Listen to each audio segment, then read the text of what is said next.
Good morning, everyone. It's 9:30. We'll call this meeting to order. Just a couple things off the top I wanted to mention. Just a thank you to council and staff for the participation during the budget deliberations last week. And to this point, we'll continue that process tomorrow morning, starting at 9:30. So thank you to staff and council. Holiday season is upon us. There are numerous opportunities in our community to give back over the holidays. I know we're all involved in a number of different things. There is a donation box here in the lobby at the county for Toys for Tots. I would encourage, if you're able to give, please consider. Also, obviously, we have the food banks in Coaldale and Pitcher Butte, as well as here in Lethbridge. Also, numerous other opportunities to give back at this time of year. I know there's a lot of people that are in need, so if you're able, please consider. And I believe that's all I have. So having said that, thank you. And if we could, we'll move on to the agenda. Adoption of the agenda. Are there any additions or deletions to the agenda? Anne? There are, through you, Reeve Campbell. We'd like to add the event of, United Service Institute is unveiling the legacy of Alberta, recognizing veterans' contribution, and that will be this week, so we need to make a decision today at the council meeting. Okay. So I'd like to add that under H1. Okay.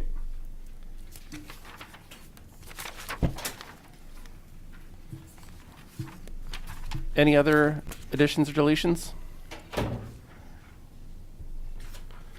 Seeing none. Claus? I'll move the agenda as amended. Thank you. I will call the question. Those in favor? Opposed? Carried. Thank you. Moving down to the minutes. Adoption of the minutes of the County Council meeting November 18th, 2021. You've all been circulated the minutes. Are there any errors or omissions or any issues that anyone sees with the minutes?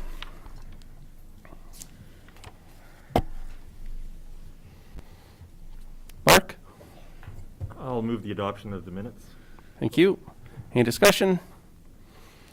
Seeing none, I'll call the question. Those in favor? Opposed? Carried.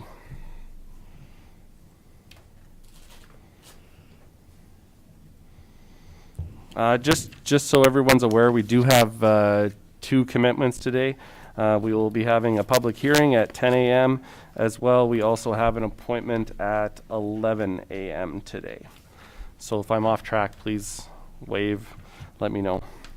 Having said that, why don't we start on our subdivision applications. Item D, number 1, subdivision application 2021-0-186, Vande and Bruinhorst Farms. Morning, Hillary. Morning, Steve. Good morning. I'll just take the opportunity here to just pull up the property for the first subdivision application.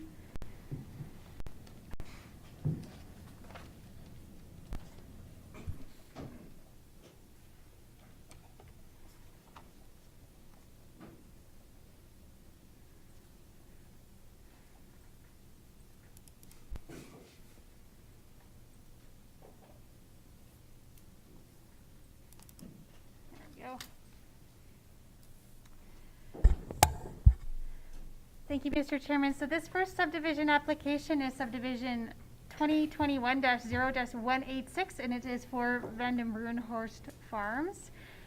This application is to subdivide out a vacant 4.94 acre first parcel out of the quarter section, so 160 acres. This proposal is located to the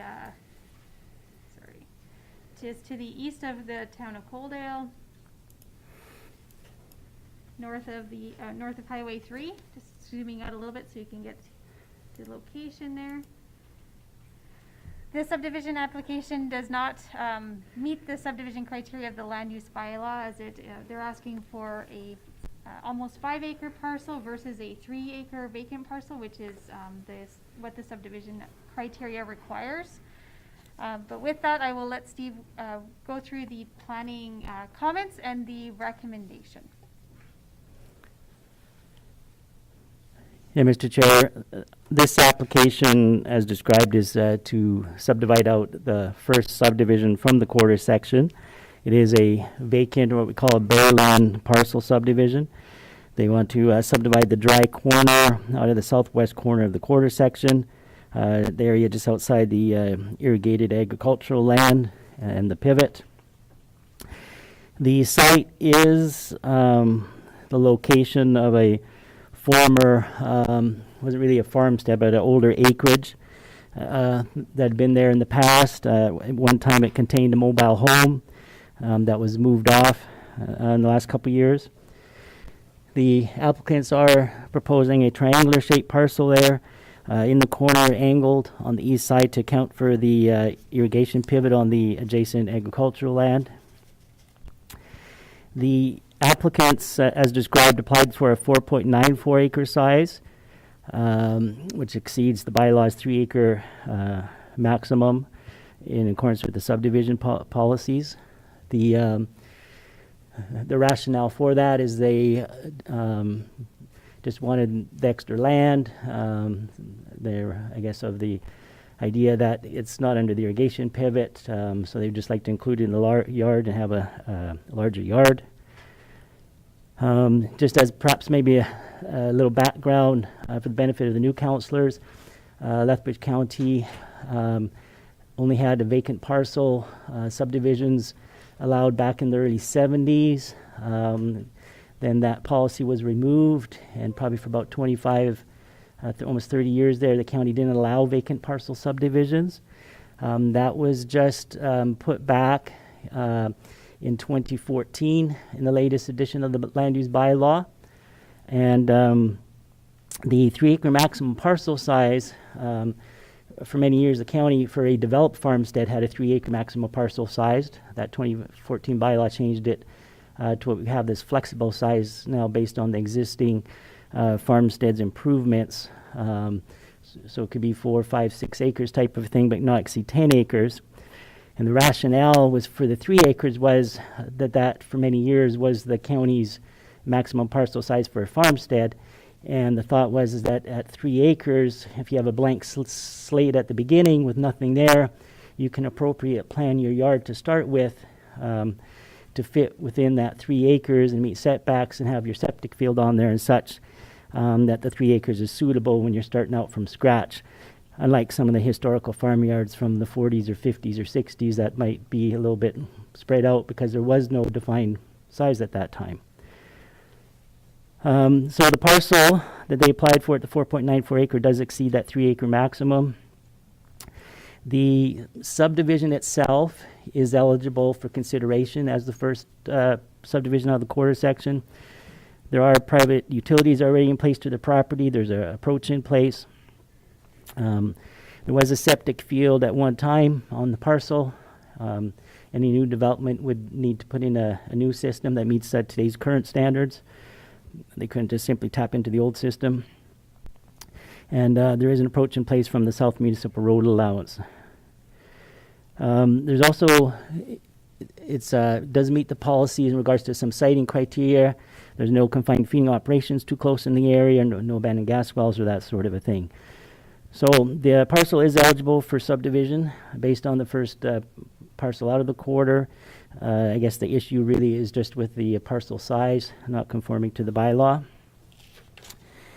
The bylaw does stipulate a minimum 2 acre to a maximum 3 acres. So anything be above that would require a conscious waiver from yourselves of granting to approve that.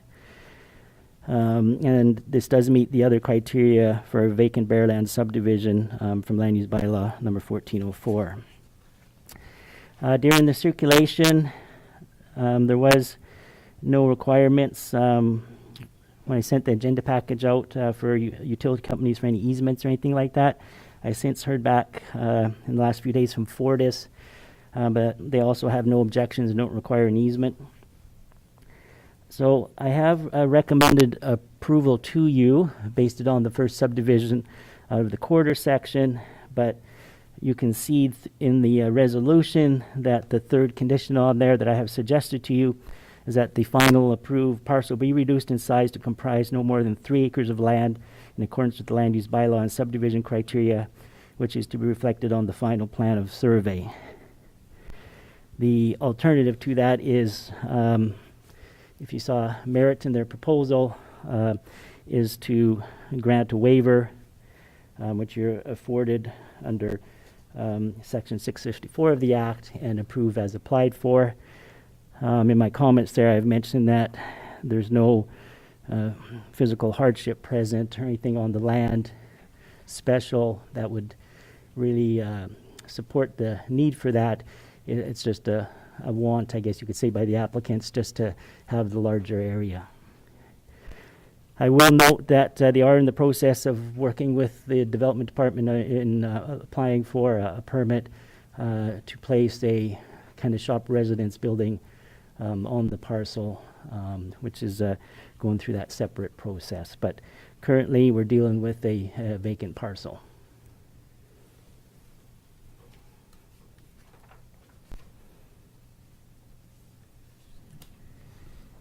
Any questions from council? John? Thank you, Mr. Chair. Is there, could you give us any direction, being us, that we're new councillors on, has there been past situations where waivers have been granted under these circumstances for larger parcels? Yeah, Councillor Krubis, through the chair. The vacant parcel policy has been in place since 2014. So I don't know if we've had maybe half dozen, maybe or so subdivisions on that. To date, council hasn't granted a waiver of that 3-acre vacant parcel subdivision. Typically, waiver requests we see is when there's physical buildings there or dugouts or something we're trying to work around that might necessitate the land. But as a vacant parcel that's 3 acre, since that policy has been in place, there hasn't been any waivers granted. Anything further from council?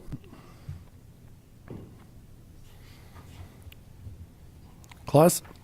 I'll move that subdivision application 2021-0-186 be approved subject to the conditions as outlined in the draft resolution, including a parcel size reduction to 3 acres in size.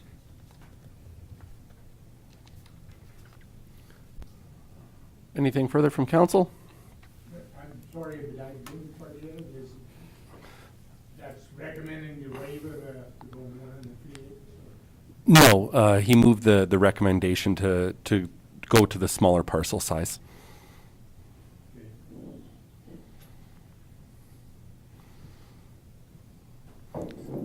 Okay.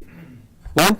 Thank you, Mr. Chair. So just a question, does, when you shrink the parcel size down instead of taking out the bigger piece, does that sometimes create a problem with weeds and cleanup? Because it makes it more difficult to farm. That would probably be up to the individual landowner and whoever is farming that area. They could, typically this looks like it's grassland, so in that pivot corner, so it would probably just remain as grassland, I assume. Morris? Yeah, thank you, Mr. Chairman. I feel, we should go with what they asking for, giving a waiver on the enlarged acres, because the way the pivot is down there, it doesn't hurt anything, and we have the authority to do so. So I would like to see that, to go with the enlarged parcel. Hillary? Thank you to the chair. Just if you'll note too that it does appear that on the rest of the quarter they are farming all those pivot corners. So they could include any areas into their existing farming operation. Thank you. So there is a motion on the floor. There's no further comments. I will call for the question. Those in favor? Those opposed? Carried.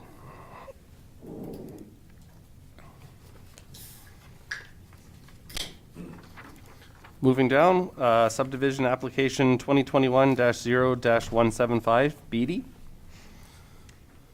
Thank you, Mr. Chairman. So this next subdivision application is located just on Highway 3, south of the Railside Business Park and just to the east of the Broxburn Business Park. What they're requesting today is to have a property boundary reconfiguration, so a reconfiguration of two existing titles. As you saw in your agenda package and here on the map, there are two titles which they wish to make the smaller acreage parcel slightly larger to include some additional improvements that are tied to that particular yard area. And so what they're requesting is to increase that parcel to a 6.84 acre parcel. And it is right now a 3.46 acre parcel. And in the in the agenda package, you'll notice on page, if I scroll down, on pages 8, you'll see that what they're proposing that larger acreage size to be. With that, I will turn it over to Steve for the planning comments and the recommendation. Hey, Mr. Chair, this application is to deal with an existing parcel, and it's a boundary adjustment and acreage adjustment between two adjacent titles. The two titles being adjusted are owned by family members who have made an agreement to realign the boundaries. The original subdivision there was done back in 1992. At that time it was done. This was an old historic farmstead. It has been there since 1905. And there was 3 residences on the farm at one time. Only one of the residents is to the south there is part of this smaller parcel. The original subdivision in 1992 excluded the 2 other farm residences on the north side and some of the original farm outbuildings. It also, since then, there's been some additions to the site, a Quonset-style greenhouse, which was constructed after 1992 subdivision, which encroaches over the property line on the east side. There's some other outbuildings that do not meet the property line setbacks at 20 feet that the county requires. So the family members here are, and part of it is part of a estate settlement, but they're proposing to adjust the property line to capture some of those encroachments or deficiencies in the setbacks in order to bring the buildings into compliance for the smaller parcel.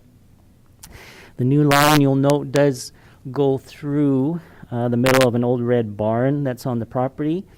However, that old barn is in poor condition, is not used, and it will be demolished and removed from the property. So in the end, where that property line is, it won't be going through the building because it'll be taken away. It'll be gone. So that's the kind of prime purpose of the application, is just to adjust the parcel between the 2 family members, allow the buildings that are used by the owner there, Mr. Beattie, in the southeast corner, to have them wholly contained on his property, and clean that up to bring the property into compliance.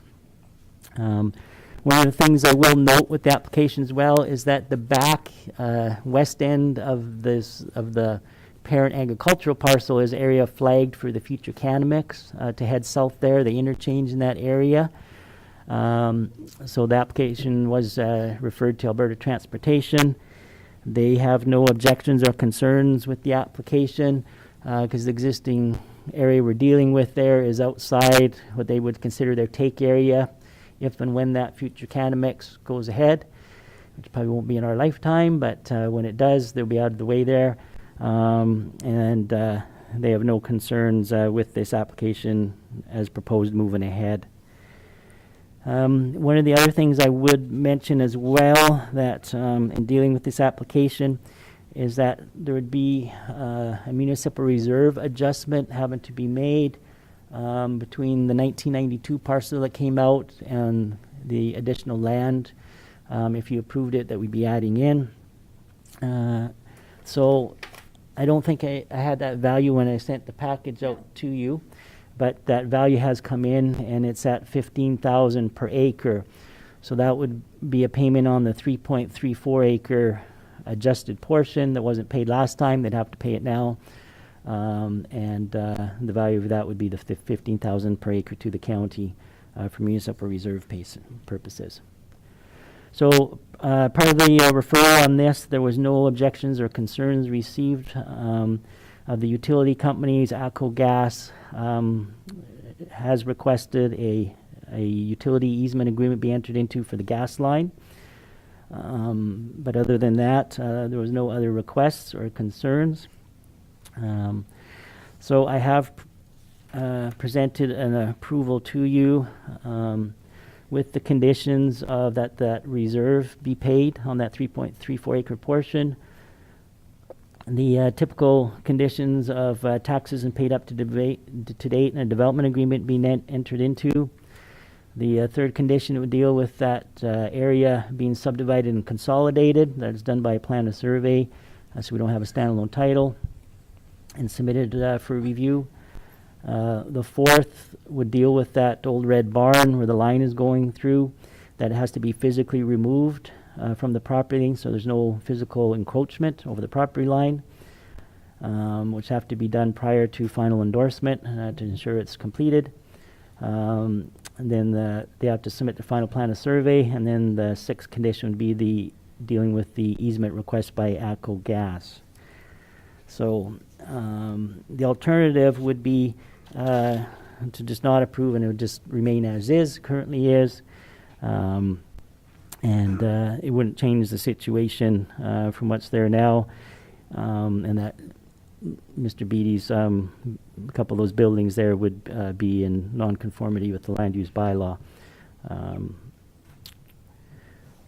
So with that, I have recommended to you to approve it based on our realignment, reconfiguration of property boundaries, property line adjustment, subdivision, which it conforms to, with the rationale being that it's considered on the current historic farmstead situation and to bring the property into compliance and address encroachment issues. Thanks, Steve. Lauren? I'll go, you have to be first, didn't you? Thanks, Mr. Chair. So I have two questions. What was it, I didn't quite catch all of the, about the non-confining or non-conforming buildings? So there are some buildings that are within the county's development, land use bylaw, there's development setbacks. So some of these structures on the property are currently do not meet that development setback, so they are considered non-conforming structures. And there's also another building that actually straddles the property, so that is also considered a non-conforming structure. So does that mean they have to be removed to be placed in confirmation or not, or what? No, They're just out of... Thank you, Mr. Chair, through to Councillor Hickey. How that would work is if they were to want to gain compliance on their property, they could apply, depending on the situation. Typically, when we had older subdivisions where subdivision authority kind of created the non-complying issue, we will issue a waiver for those structures. But for the building that would encroach over the property line, they would have to either relocate it or remove it from the property, because you can't give a permit for something that goes on two titles. Lauren? Thank you again. And my last question is, I would really like to know where you could buy land located along the Highway 3 at that size for $15,000 an acre.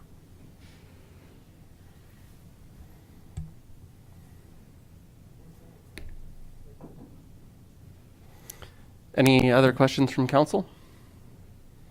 John? Thank you, Mr. Chair. So the buildings that are on the existing parcel that are non-compliant,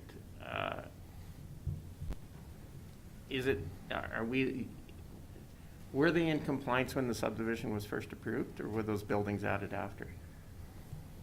It would appear that some of the buildings, through the chair, that some of these buildings were added afterwards. But the larger structures that are in the rear of that property, these ones with the white roofs here, I do believe they were there at the time of the 1992. And occasionally in the past, we found that the setbacks there wasn't a rationalization between development and subdivision in terms of setbacks. So subdivisions were approved without ensuring that setbacks were maintained. Lauren? So thank you again, but I didn't get an answer to my question, I guess. Like, that price you have on there is absolutely ridiculous considering the area. Through the chair, the value comes from the tax assessment, the assessor in the county. Steve and I don't determine that value. We just provide what has been given to us. But it's not realistic. There is absolutely no way you could buy it for that.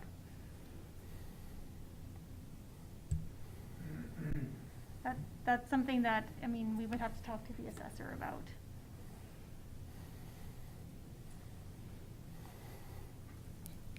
CAO Mitchell, would you like to comment? I just think that is accurate what Councillor Hickey says, and I think it's even more reason why we need to have an outside party look at our assessed values and see if they're accurate, which is something that we'll be discussing tomorrow during the budget process. John? And just, thank you, Mr. Chair. To sort of follow up on the line of where Councillor Hickey is going with that, what impact does it have on the subdivision approval if that value is deeply out of skew? Yeah, Mr. Chair, in response to Councillor Kruba's question, it doesn't impact the subdivision. All it impacts is the dollars, I guess, the county is going to receive on the MR payment. The municipality only has the opportunity to deal with MR at the time of subdivision. And once it's dealt with, after that, you can't go back and relook at it, or in some cases, if somebody's re-subdividing, like in this case, we can do an adjustment based on what was done before, and if we're adding to or subtracting land type of a thing.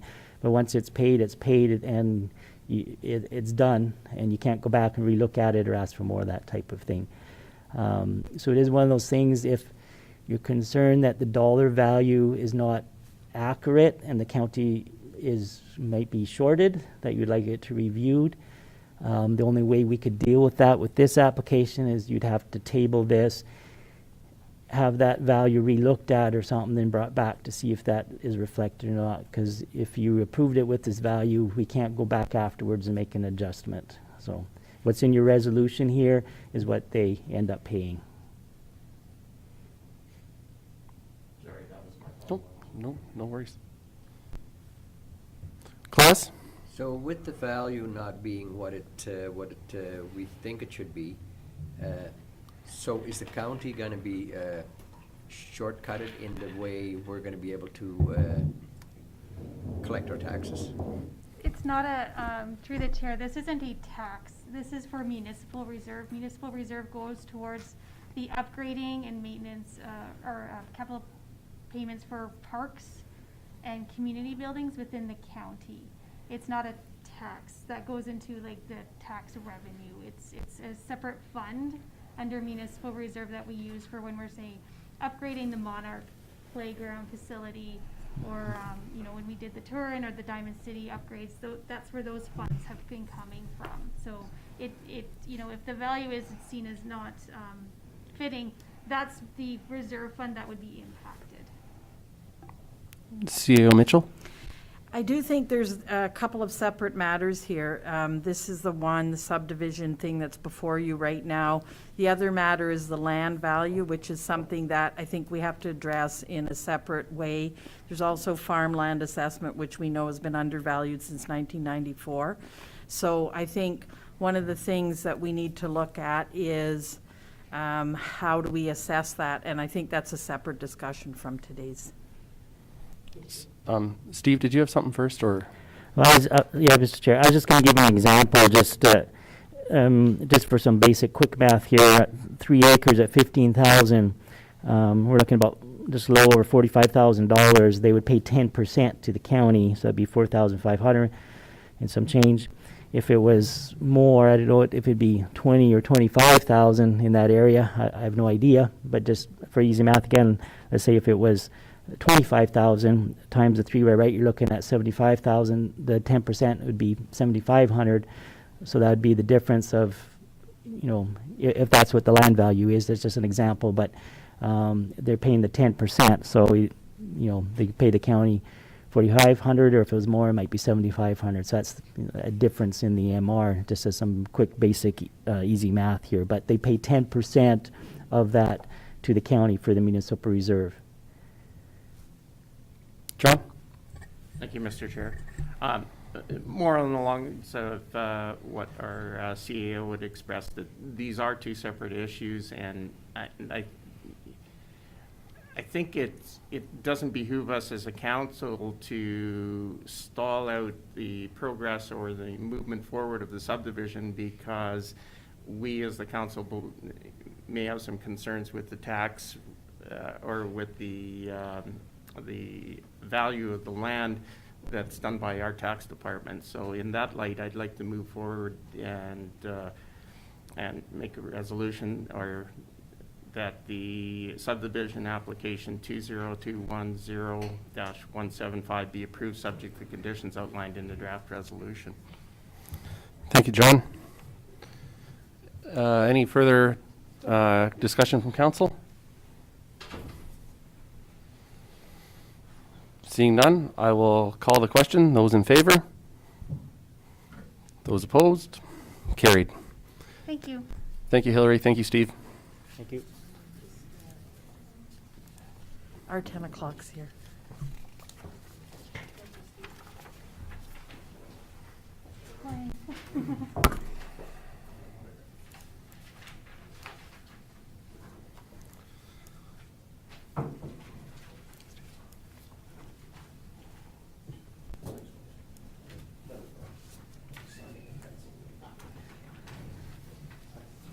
Thanks, Steve.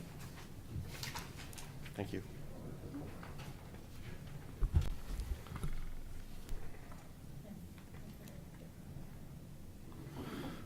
So we have a 10 o'clock public hearing scheduled. So we will recess the regular meeting, and I'll ask for a motion to open a public hearing. John? Thank you, Mr. Chair. I'd like to make that, to move that we do have the public hearing. Thank you. I'll call the question. Those in favor? Opposed? Carried. Thank you. The public hearing is being live streamed on the county's Facebook page. The public hearing is being held pursuant to the Municipal Government Act as amended. The public hearing for Bylaw 21-018, amendment to land use bylaw from direct control to direct control, is the public hearing is officially open. I will now call on Hillary to review the nature of the hearing and give an overview of the proposal. Thank you, Mr. Chairman, Council. So this public hearing, as mentioned, is for Bylaw 21-018. An application has been made by the existing landowners of Crystal Springs Cheese to amend their existing direct control.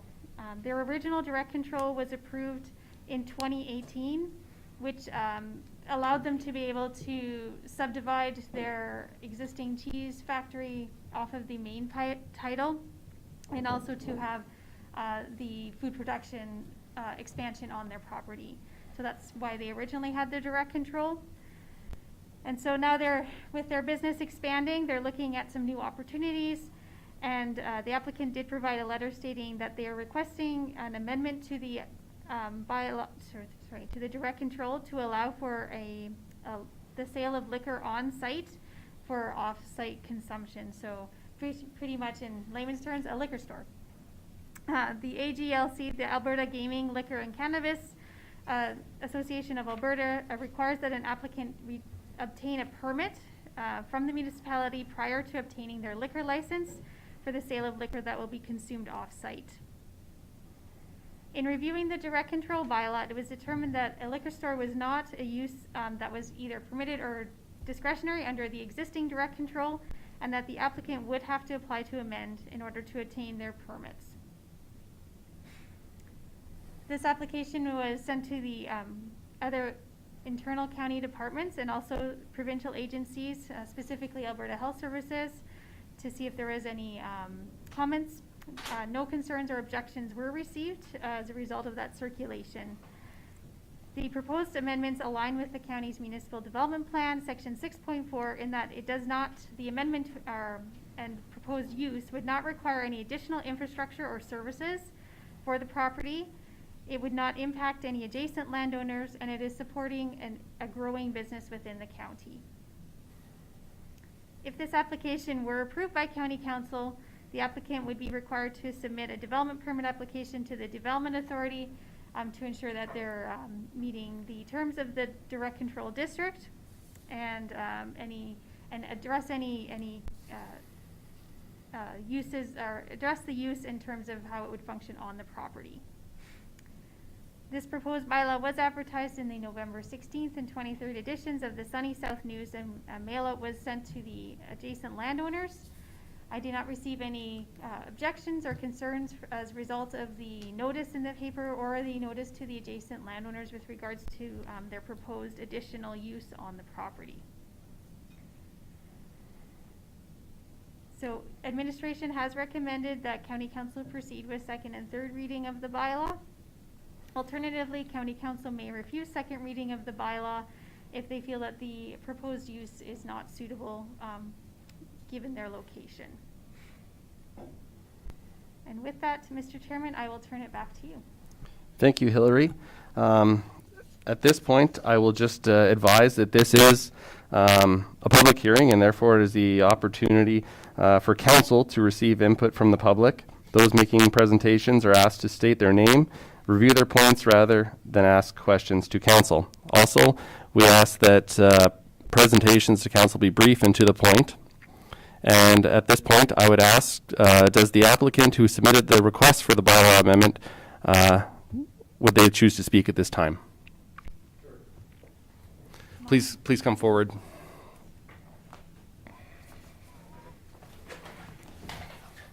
Morning, everyone. Could you? Yeah, and if you could just state your name, that'd be wonderful. Yeah, my name is Jacob Beyer, and I'm here with my dad, Everett Beyer, and we're here on behalf of Crystal Springs Cheese. So yeah, like Hillary mentioned, this is a growing opportunity for us. We work with a lot of breweries and wineries throughout the province with our cheese. They buy cheese from us, and we see this as an opportunity to market their local products in our store, and we can do things like packages and just give our customers the opportunity to buy local, only local beers and wines at our store.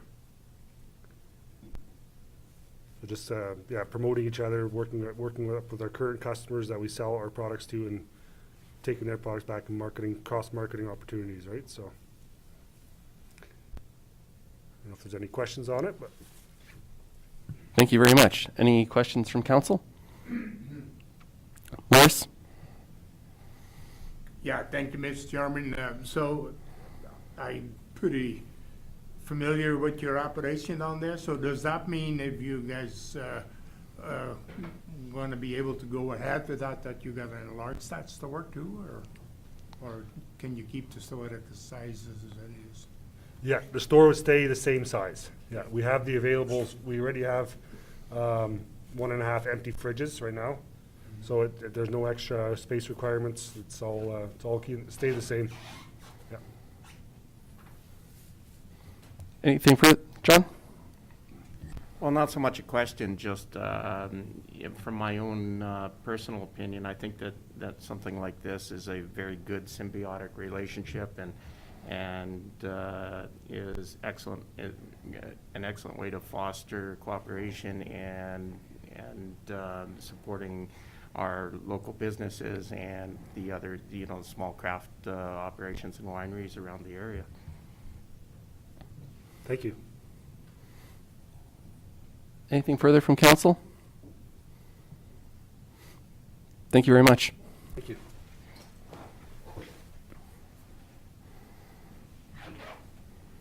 At this time, I'll ask if there is Anyone else who wishes to speak or comment on the proposed bylaw amendment?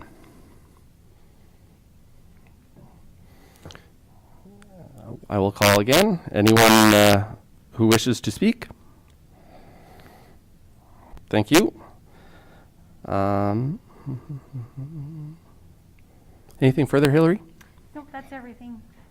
All right. Thank you very much. Having heard all that, I would entertain a motion to close the public hearing. Claus, any discussion? I'll call the question. Those in favor? Opposed? Carried. Thank you. And we will resume the regular meeting. How would council like to proceed at this time? Claus? I would like to move that bylaw 20-018 be read second time. Thank you. Any discussion? Call the question. Those in favor? Opposed? It's carried. I would entertain a third reading at this time, if council felt. John?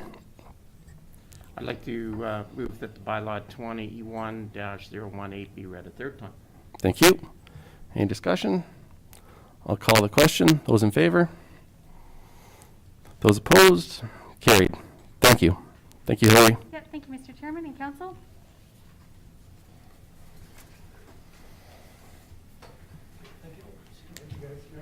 See you guys.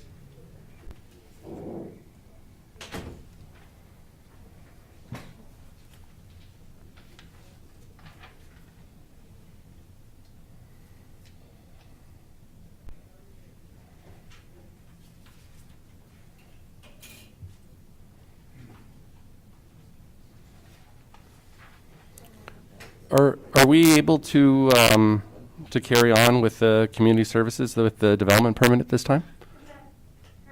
Sorry, Hillary. Okay, we'll move down to department reports, F2, F2.1, development permit application 2021-234, City of Lethbridge Landfill Composting Facility. Thank you, Hillary. Yeah, thank you, Mr. Chairman and council. With regards to this particular development permit application, just for some background, earlier this year, County Council did approve development permit 2021-056, which was for a new compost facility at the City of Lethbridge landfill. Since then, the city has changed their plans and are proposing that the new facility will be much larger than previously approved, which meant that they had to reapply for a new development permit. And because of how the direct control for the landfill is written, all development permits must come to County Council for approval. The new proposed building, which will be located on the same approximate location as their previously approved building, will be 2,108 meters squared, and it will cost about $8.3 million to construct. This new building is 60% larger than the previously approved building, which was at 1,349 square meters, and a much lower cost too. This new building will include a receiving and processing building with the washroom, lunchroom, and mechanical rooms, in addition to an electrical storage room addition. They also will have a primary and secondary composting bunkers, a roller compacted concrete pad for vehicles, and a clay-lined area for the finished product, so that there's no leaching into the groundwater. The receiving building will house an unloading base for the organic waste and a depacker, shredder, and mixer for the initial processing of their organic waste to be composted into the bunker system.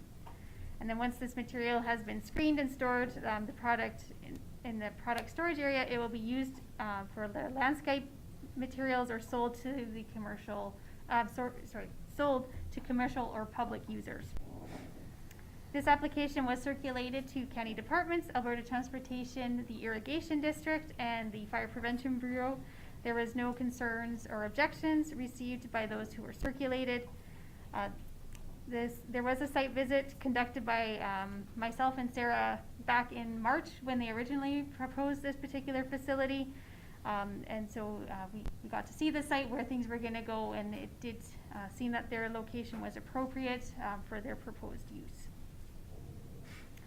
So with that, we would recommend that county council approve development permit, sorry, make sure I have the right number, 2021-234, be approved as drafted with as included in your agenda package. And with that, I will put it back to you, Mr. Chairman. Thank you, Hillary. Any questions from council?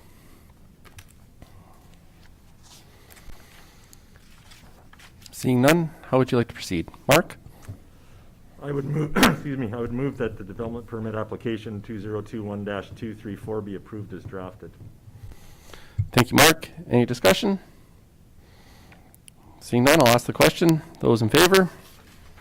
Opposed? Carried. Thank you, Hillary. Yep, thank you, Mr. Chairman.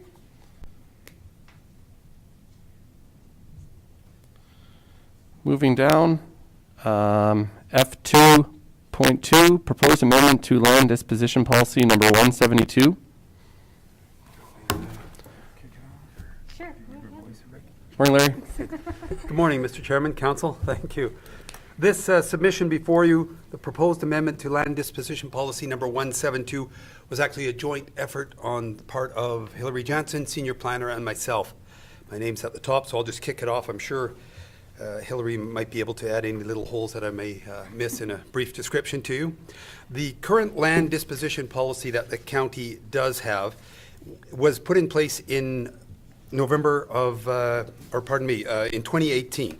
And so it's about 3 years old. It seems to be working well. There are no real problems with it. What's driven this proposed amendment today is the policy, the way it's currently written, essentially assumes that all surplus parcels the county owns are developable lots and usable lots, when in fact we all know that from time to time, not terribly often, but now and again, there are odd little strips of land that are maybe 10 meters wide. They were used for an access to a utility lot or something that is no longer needed. So we're proposing to add the wording which is highlighted in yellow under the heading of exceptions on the second page of the attached policy. It's actually the last page in the report that we've submitted.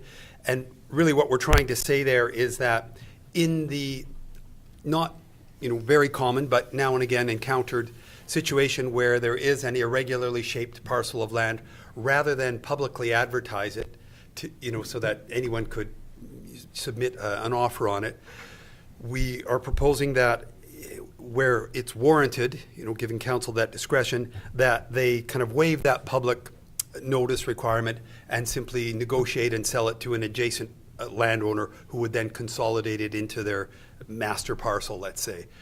And the situation at hand here is specific, in fact, and I think later today you'll be addressing for a second time a report in a closed meeting about an irregular shaped parcel of land, and that's kind of what drove this today.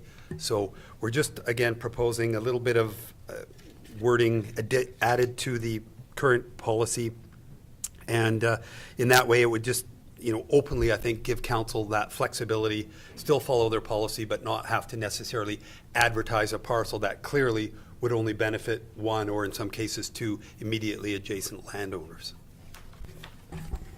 And through the chair, I'll just add that when this policy was originally amended back in 2018, it was actually this exceptions was in the original policy previous to this. So I think it was maybe just a wee bit of an oversight that we took that right out of the policy to begin with, just realizing kind of as I've evolved into the position of being included in land sales, that we noted that this is something that it's not that county council couldn't have made those decisions, but we wanted the policy to reflect that ability so that it was kind of more transparent to the public. What the expectation could be for these kind of substandard, undevelopable pieces of land that the county may from time to time want to dispose of. Thank you. Any questions from council? Lauren? Thank you, Mr. Chair. So the only problem I have with it is this is a public institution, and by putting this in, it no longer becomes a public institution. And I understand why it's easier to do it this way, but to deal with the public, you gotta deal with the public. And this doesn't allow you to do that.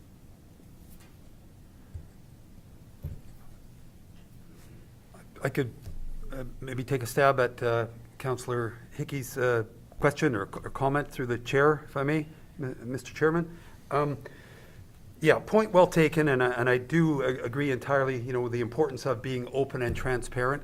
I suppose the way it's written as well, there's nothing that would prohibit, for example, in a case where there is a narrow sliver of land that would only benefit the neighboring parcel, or we could still, put some sort of public notice out for that or an advertisement, but, trying to sell that actually to someone who didn't own an adjacent parcel wouldn't, make any sense. It would just kind of sit there in perpetuity, I suppose, and really not have any possible use. So keeping, with those comments fair and valid. In the Municipal Government Act, it states that when selling surplus parcels of land, it must be advertised if it is proposed to be sold at less than market value.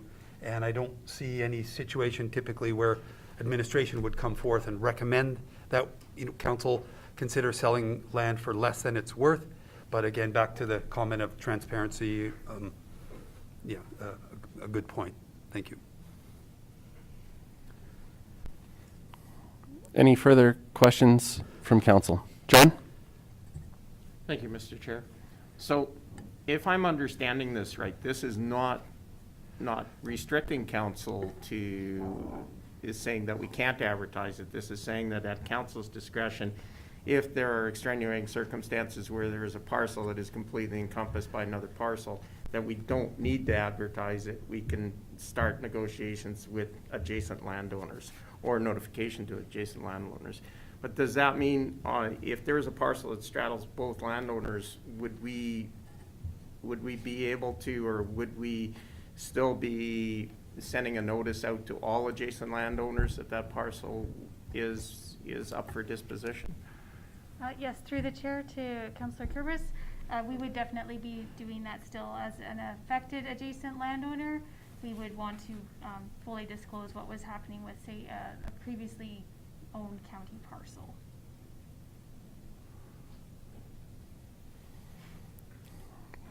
Anything further from council? How would you like to proceed? John? Yeah, I'd like to make a motion that the land disposition policy number 172 that was adopted, the revised land disposition policy number 172 be adopted as presented. Thank you, John. Any discussion? Seeing none, I'll call the question. Those in favor? Opposed? Carried. Thank you, Larry. Thank you, Hillary. You're welcome. Thank you, council. Good job. Thanks. We got an appointment at 11, so maybe we'll go a little bit more and then take a break. We do have an appointment at 11, so I think maybe if we can keep going, we'll see if we can get a little bit more done, and then we'll take a short break prior to that commitment. Thank you, Mr. Chairman. Yeah, so this is F3 Corporate Services, F3.1 ORRSC Assessment Review Board Services Agreement and Bylaw Update. Jen? Thank you, Mr. Chairman. We received a letter from ORRSC, the Oldman River Regional Services Commission, with regards to updating the agreement with them and the bylaw that we currently have for Regional Assessment Review Board Services. The reason for, or the main reason, I guess, for the amendment is just because of some Municipal Government Act changes and mainly the definition of clerk. So the amendments to the bylaw include, again, the required MGA changes referencing the amendment to the definition of the clerk. A draft agreement and bylaw amendments are attached for council's review. And the current bylaw we have in place, which I believe goes back to 2011, number 1374 would have to be repealed in order to accept the new bylaw. My voice is too low. So I'm sure everyone had a chance to review it. I know that this document did go out to all of the municipalities that partner with ORRSC. We're all required to do something similar.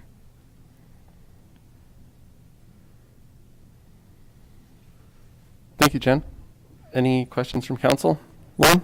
Thank you, Mr. Chair. So just a question about being a membership, I guess. If you're considering doing in-house services from now on, you would no longer be a member. What would we do for a appeal board? I know, we spoke with them. Can you just repeat that, sorry? What would we do for the subdivision appeal board if we were no longer a member of ORRSC? We would, Larry or Hillary, do you want to take that? So, do you want me to repeat it again? Yeah, sorry. Okay, no problem. So I was just wondering if you're considering doing in-house services for what ORRSC currently does, and you're not a member of ORRSC anymore, what would you do for an appeal board? For the Subdivision and Development Appeal Board Yes. specifically? Yes. Yeah, so previously, before we were part of the Chinook Intermunicipal Subdivision and Appeal Board, we did have our appeals were kind of run more in-house. We did use the Old Man River Regional Services Commission as the clerk for those hearings, but we would have to assign a clerk here at the county office to do that. So typically they have been, in other municipalities, they use an executive assistant as filling into that clerk role. So that would be how we would handle it if it was in-house. CEO? I believe, too, for the new members of council, we did have a really thorough discussion about joining the subdivision appeal board, and I think that must have been about 2 years ago, if that, is that correct, In Larry? 2019. 2019, yeah. And, I mean, we can certainly bring that up again if that's council's wishes, but it was a fairly thorough discussion, and the decision of council at that time was that it was beneficial to be part of that subdivision appeal board. And I think part of the decision was that there was some removal of people in-house doing the appeals, and it brought some outside third party looking at the approvals process.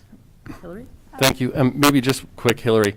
I know at the council table as well as during budget deliberations, there has been questions, comments about ORRSC. We are members of ORRSC. We will continue to be so until a time that we, as council, decide not to. I know the CAO has spoken to the fact that, as with all services that are contracted out, there is an ongoing review of those services, the value they bring, the cost to the county, and I believe the CAO and the planning department has highlighted that is something that they intend to look into. There would have to be a business case with that as well. But at this time, we are members, and for the foreseeable future, we will remain members. But that is a discussion that I think we will have in the future. Is that accurate? Yes, that is slated for 2022. Thank you. Sorry, Hillary. Thank you, Mr. Chairman. I just wanted to point out, just for the new members of council, when we decided to join the Subdivision Development Appeal Board as the kind of the intermunicipal, which has 32 member municipalities, the other reason that kind of came up as it being beneficial is that it helps out the region as a whole.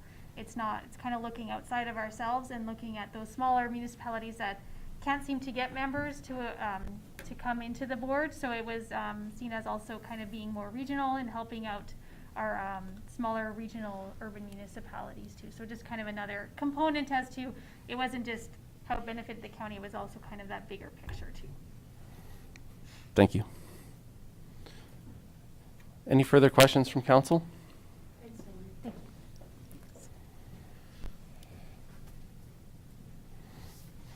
Seeing none, how would you like to proceed? Klaus?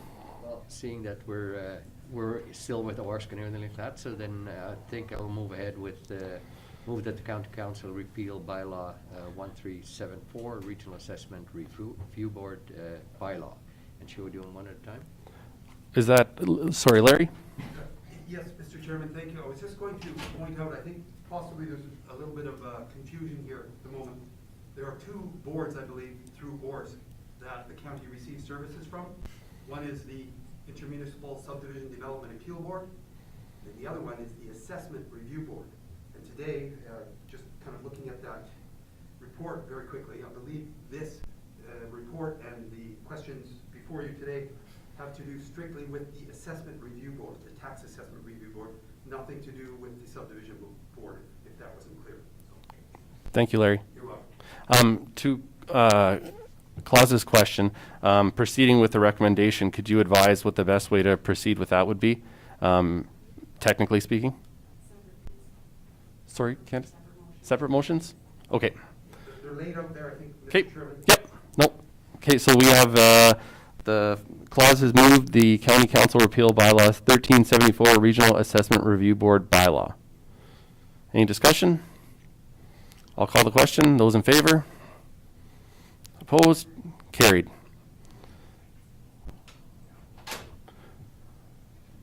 Who would like to? Mark?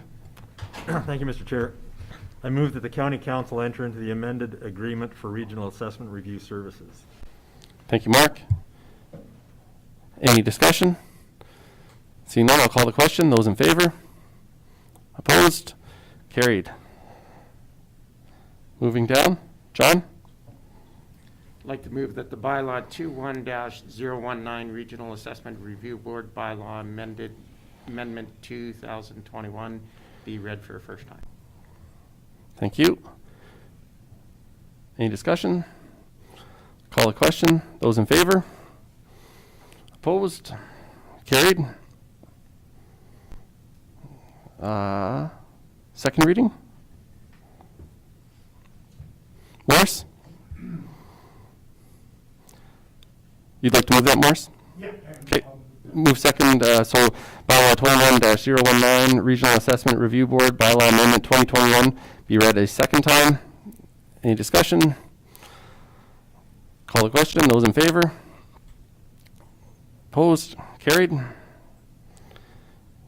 And go to third, to consider third reading. John?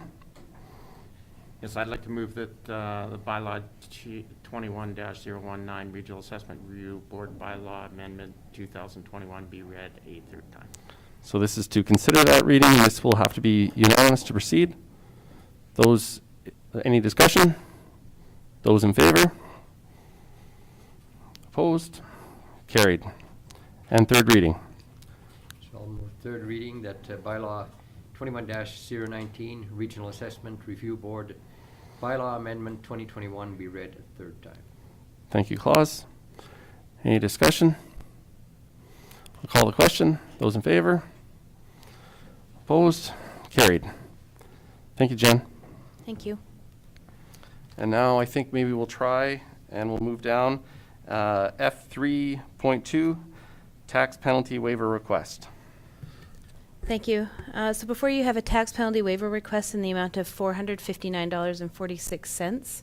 A memo was included from the tax clerk with regards to this request as she had dealt with the individual.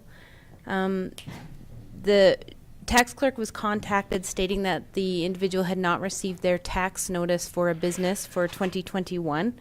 So upon some review and investigation, it was determined that the current mailing address that was in our tax system was not correct, as they had had an address change in the past year, although had not notified the county. Although it seems that through the time, I don't know if it was before or after the tax notices were issued, the economic development officer was reaching out to all of the businesses within the county for the business directory, and was provided an updated address at that time, but it wasn't shared with the tax clerk. So we've since rectified that and requested that any addresses changes are brought forward to the taxing utility clerk. However, as per the Municipal Government Act, when an assessment notice is sent by mail, it is also advertised on social media for several weeks prior to mailing with the due dates, and in the Sunny South News. It is deemed to have been received within 7 days after it is sent if we do not receive a return to sender, which we did not in this case. So it was the county's assumption based on the Municipal Government Act that the notice was indeed issued and received. With that said, a request has been made as this individual had inquired after the fact and received penalty in the meantime of the $459.46, which is what they are asking council to waive. Administration's recommendation is not to waive the penalty, as they were levied per the tax penalty bylaw. And additionally, a waiver could set some precedent for future requests of a similar nature. Although the Municipal Government Act does state that council does have the authority to consider any type of cancellations with regards to taxes. Thank you, Jen. Any questions from council? Mark? Just one, so when the business finally got the tax assessment, it was based on that new address that finally got sorted out between the development, like when you finally found their address? That's how they got it, and that's when they realized they'd missed their, or that was the first time they'd had a site on the tax, and then the penalty was included in that, is that correct? Councillor Sayers, through the chair, I'm not sure how the conversation went with the tax clerk. I do know that they contacted the county stating they don't believe they'd paid their taxes for the year. She did a lookup and then inquired to ensure that the address was correct, and that's when it was determined that it was incorrect. Generally speaking, we'll email a copy of the tax notice at that time or mail a hard copy if that's what they request as well. But yes, it was determined that they were unpaid and penalty had been added. So we had their mailing address was changed, but we still had their email address, so they would have received an email copy, was that correct? No, Oh, no, okay. Kennedy, pardon me, or the tax clerk would have gotten their email address when she spoke with them on the phone, if that's how she sent it. I don't actually know off the top of my head. I just know in previous instances she has emailed a copy when she's been on the phone and it's been identified that they haven't received it. Generally speaking, all of our notices are mailed. Okay. Yeah, Thanks. sent by mail. John? Thank you, Mr. Chair. When I'm reviewing the supporting documents that came along, we have an email from the ratepayer that's dated in November saying that he just recently took upon himself to look to see whether property taxes were paid. And that, if I'm understanding that correctly, that's what precipitated this whole scenario, so that he realized they weren't paid it, and is, because it was paid late, the penalty was assessed, and now he's asking that to be waived because he has said that he never got it originally. Is that correct? Yes. Okay. Claus? Yeah, thank you, Mr. Chairman. Well, I think it's kind of looks this way. Why does a person come in November and then all of a sudden realize that he hasn't paid his taxes while there is notices in the papers and everything that the tax had to be paid before our certain date? And why didn't the person come forward then, or why didn't they pay their taxes at that moment? That's just what I'm kind of questioning. Jen? Can I add, Mr. Chairman, that if a notice is returned to us, or if we have, for any reason, receive a late title change or something, the county takes it upon itself to contact those individuals and try to update that information to avoid these late penalties. But again, if we don't receive anything, we don't know. So we can't try to assist in that manner. Thank you. Claus?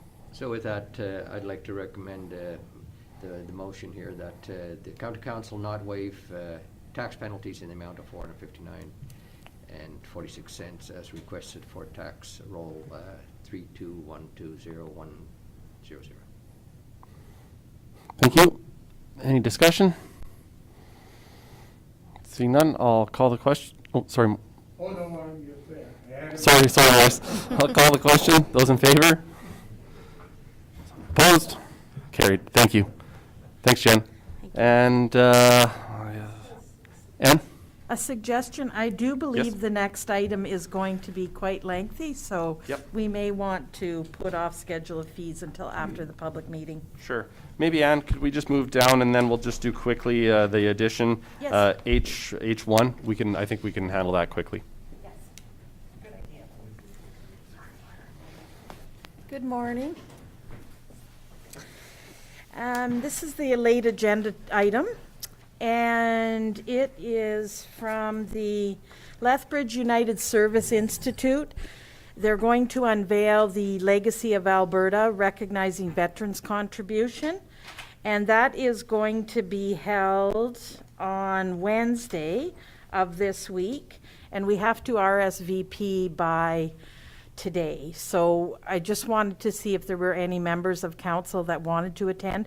This is something that we traditionally do support, and I believe in the past, and I'm sorry I don't have a prepared report, I do believe in the past we've donated amounts of 500 from the council discretionary fund, is my belief. So it may be prudent for a member of council to attend to show our support. Or I think it's live streamed, so. Thank you, Ann. Yeah, so I'll just maybe touch on it for a sec. Glenn Miller, the president of the Lethbridge United Services Institute, did reach out to me on Friday, and he did indicate that he would forward along an email invitation and some details, but those did come late last night, actually. So, Ann, thank you for adding this today. So as the previous council was aware, the previous council did contribute to the bronze bust that was they contracted to have made, and then it will be placed at the exhibition park. There'll be I believe it'll be contained in glass. Glenn did provide some of the details, and there is more available that we can get out to council. There was a media release went out. This will be the formal unveiling of that bust as well. Following in February, a formal dedication is scheduled for the 19th of February with a Belgium ambassador already confirmed. So the crux of all this is that if any member of council chooses to attend, Glenn did extend that invitation to attend at 11 a.m. on Wednesday, December 8th at the Exhibition Park Saddle Room. And I do believe that the executive assistant did put the news release on everybody's station, so you do have that. Thank you. Sorry, Morris, you had something? No, thank you, you said it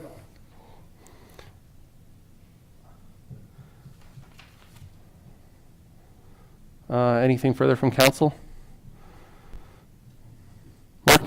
Just briefly, Glenn has been involved with, presented to the exhibition when this whole project started. So I actually ran into Glenn a couple of weeks ago, and he was showing me pictures of the finalized bronze, and it's a gun carriage. They wanted to have a life-size one, but that funding was going to be substantial, so they got to the point with whatever dollars they had. So it's still fairly substantial, but it's a really a worthwhile thing for him to, and he's been tied to this and been working on this for a number of years, so it's really exciting to see it come to its completion, though it's not as big as he thought it would be, but it will be on permanent display at the exhibition. So it's a historical piece for Lethbridge too, so it's important. Thank you. So what we've traditionally done in the past is if a member of council chooses to do so, we could just do they can make a motion just authorizing any member of council to attend. As Glenn did invite any member of council that was interested. So, Ann? And please advise Candace, if you could, by the end of the day so that she can RSVP. Thank you. How would you like to proceed? John? Yeah, and thank you, Mr. Chair. I'd like to make a motion that the council direct any councillors that wish to attend this to advise administration by today so that we can RSVP. Thank you. Any discussion? I'll call a question. Those in favor? Opposed? Thank you. And at this time, why don't we take a recess, and we will come back at 11 o'clock for our presentation from the Highway 320 Association.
meeting back to order, and we are down to delegations. I-1, the Highway 3 Twinning Development Association.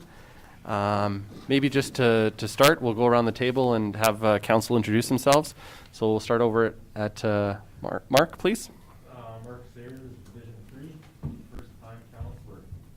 Go Div 3. Yes. My name is John Curvis. I am Division 4, and very much like Mark, this is my first term in office. And I'm Klaus Vande. I'm Division 6. This is my secretary. I'm Tori Campbell, Division 2, farm south of Coaldale, and this is my second term on council. Warren Hickey, Division 1. Warren's Eastern, Division 7, long ways away from my VP. So thank you to Bill and Victoria for joining this morning. The floor is yours. Well, can you hear me okay? Yeah, but leave it on for the webcasting. Okay. So thank you very much for having us today. As members, Lethbridge County, we're happy to come and present anytime, and with a lot of our membership. Yes, that's what I was asking. Do I have the mic on? Yeah, you do, but just if you can speak a bit louder. Okay. Usually, your outside voice. usually speaking louder is not a problem for Victoria. So as I was saying, Lethbridge County is a member of the Highway 3 Twinning Development Association, and as a member, we're happy to come and do a presentation anytime you would like. We're also happy to provide you with any information. We do have a lot of members that do have new council, new members on council. So this is the time that we're offering that we come and make sure everyone knows what Highway 3 is, the history, and what we hope to do in the near future. So Highway 3 Twinning. Okay. There we go. Highway 3 Twinning Development Association started actually in the early 70s. It started as a tourism group, and they actually helped to create the sign that has the crow on it.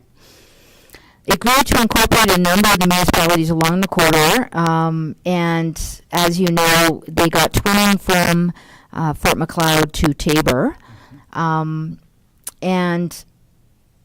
a few passing lanes occurred, but then it started to slow down a little bit. I want to say, Bill, what was that?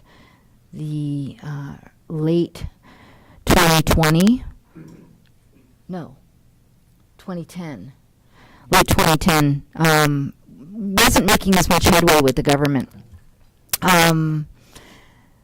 The board currently includes all the municipalities along the corridor, with the exception of Barnwell and Colehurst. We did just meet with Barnwell and Colehurst at AUMA, and so we are hoping this year they will decide to join Highway 3 Twinning. One of the things we like to pass through is the stages to twinning. It isn't an easy process, especially for those of you who understand if farmland is not actually currently owned by the government. There is a negotiation process and acquisition of the farmland before we can start any real construction work. Prior to that, the province undertook the studies for each of the sections. There are currently 12 sections identified, and the studies were all completed along the corridor with the exception of Piikani Nation. Most recently, last year, or earlier this year, the government did agree to fund the Piikani Nation functional planning study. Currently, Tabor to Burdett, just to give you an update, it's not on the screen here, but that one we're doing very well. Most of the large land has been negotiated. I believe there's one large landholder still under discussion, and they're working with the smaller landholders now. They're approximately 50% complete on land negotiation. They're also underway on the environmental impact study and utility movement evaluations. So that's the status of Tabor to Burdett. Highway 320 did complete a cost economic impact study, cost benefit analysis. In addition to that, the association completed a strategic planning study, a strategic planning facilitation with the board in 2018. I'm going to get to that in a minute, so I'm jumping ahead. The government's perspective is, at the time we met with government, they didn't want to force any communities to make decisions, and there were communities that weren't pleased with where the proposed highway would go. And let me back up. Actually, the proposal for all the functional planning studies was to have a freeway, and that included bypassing Lethbridge. One of the, I'm jumping ahead again. The cost is significant. Unfortunately, we're in an economic time that we don't necessarily have the funds we might have if we'd started a few years ago on twinning. So one of the things we're proposing is they do it in sections, like the section Tabor to Burdett, rather than looking at it from a fiscal perspective of having to twin the entire corridor. That fiscal perspective often made us not get anything. So if we look at it from the perspective of doing sections or even portions of the construction, like the next steps in engineering along the corridor, or start buying up land, then we could make progress every year. So that's sort of our perspective with government. Like I said, I'm jumping around a little bit. So the strategic plan was completed by the board. Part of that strategic plan, and you may be aware of it, was to get buy-in of all the municipalities for membership and support a director of advancement. Previously, the Highway 320 Development Association was managed from different municipalities, taking pieces of it on the corner of their desk. With that, all the council and Reeves and mayors would lobby the government directly instead of having one individual lobbyist. So part of the strategic plan was to hire someone like myself who operates similar to an executive director, my title being Director of Advancement, to lobby the government in addition to handling the operations of the association. So we did that, and we took the first strategic plan, we operationalized it into a detailed work plan. We just finished our second strategic plan, and the reason we had to do that was because we had finished the majority of the previous strategic plan. So we wanted to get a second one out there, plus a lot of changes in government and economy, keeping it fresh. I don't have a lot of the information from the strategic plan with you. It was just approved at our November 5th board meeting. But I did provide you our newest symbol, which I gave a handout, which shows our strategic goals in the 2022-2024 period.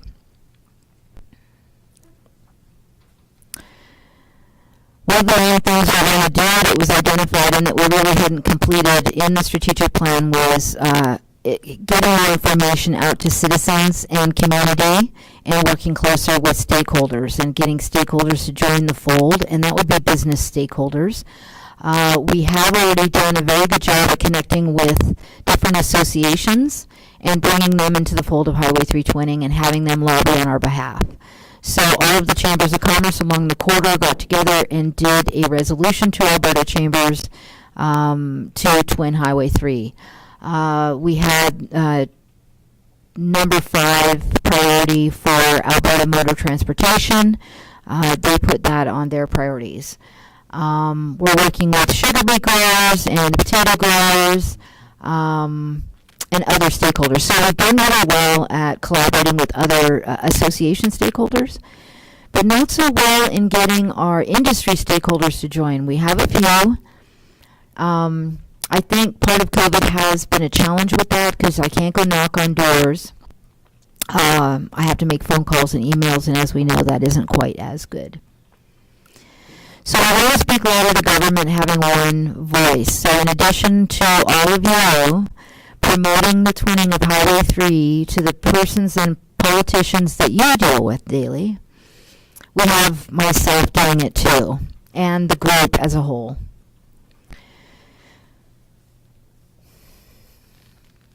So, as I mentioned, we've got some more goals coming up. We're working on the strategic plan between the executive and the board. We do hope to have the work plan out to the board at our first Friday of February board meeting for approval. In the meantime, we're working off that strategic plan and creating our work plan. One of those things we didn't complete last year was our engagement with events. We've tabled them for the last 2 years because of the pandemic, and that would be attendance at Ag Expo, different home and garden shows across the corridor, Medicine Hat, Lethbridge, Crow's Nest Pass.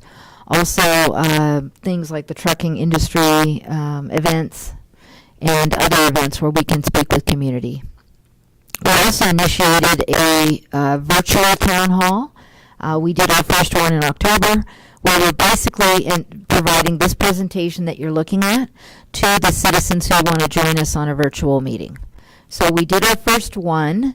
We invited approximately 300 people and put out a media release, put it on Facebook, and I believe we had 25 attend. So we're evaluating whether low attendance was based on just really not that much interest in wanting to hear about Highway 3, or if attendance was actually low because we did it from noon to 1.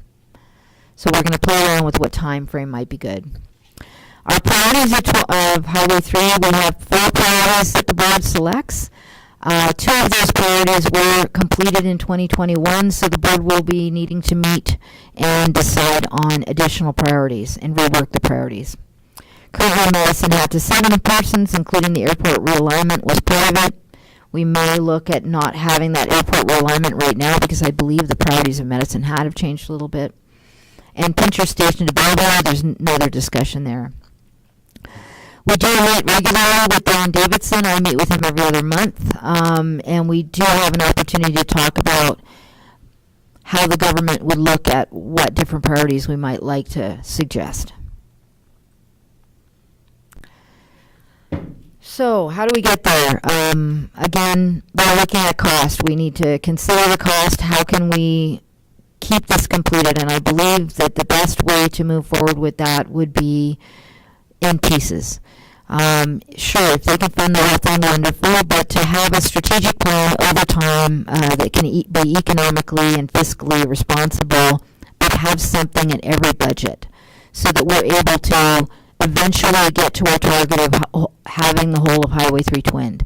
If you look at the whole thing as one, having to complete the whole roadway and twinning the whole roadway, we may never get anything done. So we have to be able to be okay with sections, even if they're small sections, give us something in every budget. Right now, recovery, job stimulus spending through infrastructure projects is on everybody's mind. So we're hoping that the government will consider the twinning of Highway 3, not only Alberta, but now we're recently talking about the federal government hoping for cost share in the twinning of Highway 3 due to the recent incidents in BC. Okay. And the government has been clear to us that they want us to keep advocating on behalf of twinning of Highway 3. So we're really lucky they're not tired of hearing us knock at their door constantly. We're aligning our advocacy with the government's strategic economic priorities in a manner that we are nonpartisan, so that we work with all parties and don't align ourselves with any individual party so that we can work with any government that comes into play. We support economic development along the corridor because twinning of Highway 3 will impact the economic development along the corridor, and it will also increase safety for travelers and our supply chain.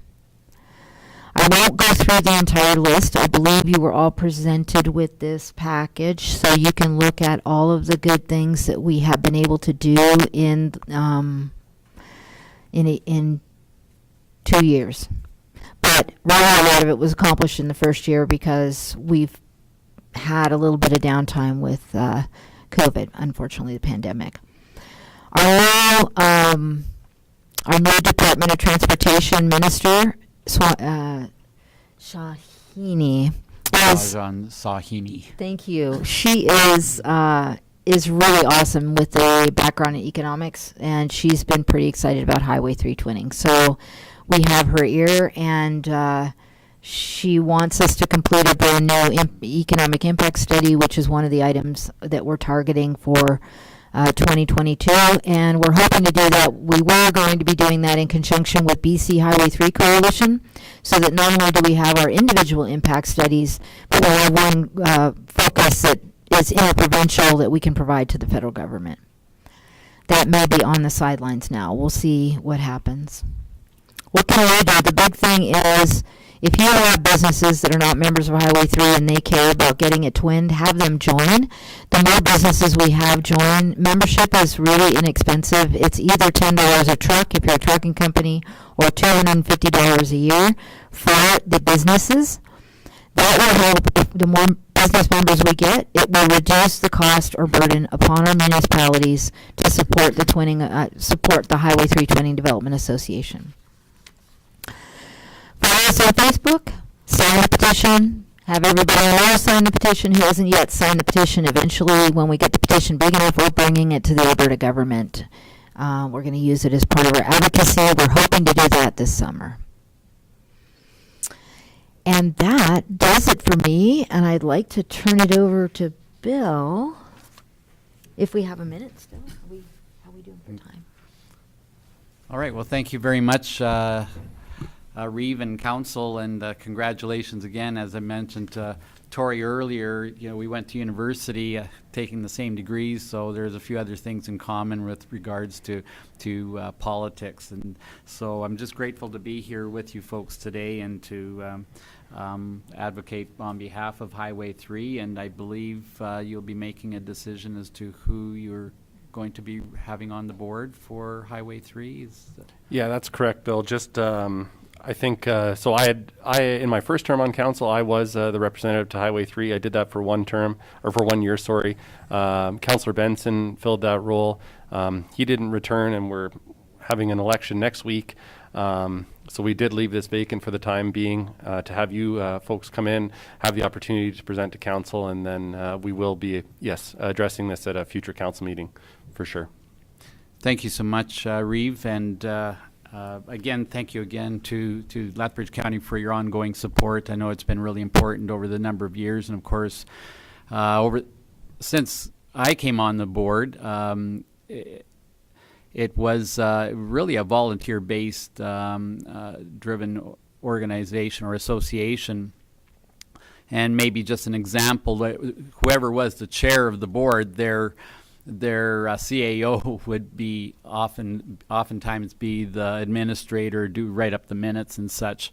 And so it rotated from Medicine Hat to Tabor. I think even Pincher Creek had it for a little while, and then Coaldale. And so the board just felt that this was really a necessary item that we recruit a director of advancement to carry us forward because there are so many moving parts. And also I'd like to thank Southgrow and Peter Casarella, who isn't able to be here with us today, but he's been such a tremendous advocate for Highway 3, and it's really all about the big picture. And Southgrow just sees the importance of what economic development is doing here in southern Alberta, and of course, Highway 3 really has become the corridor in terms of what economic development really is, and you have to build that infrastructure because the government at this time is looking at our corridor as to become the capital of Canada in agribusiness, agriculture. So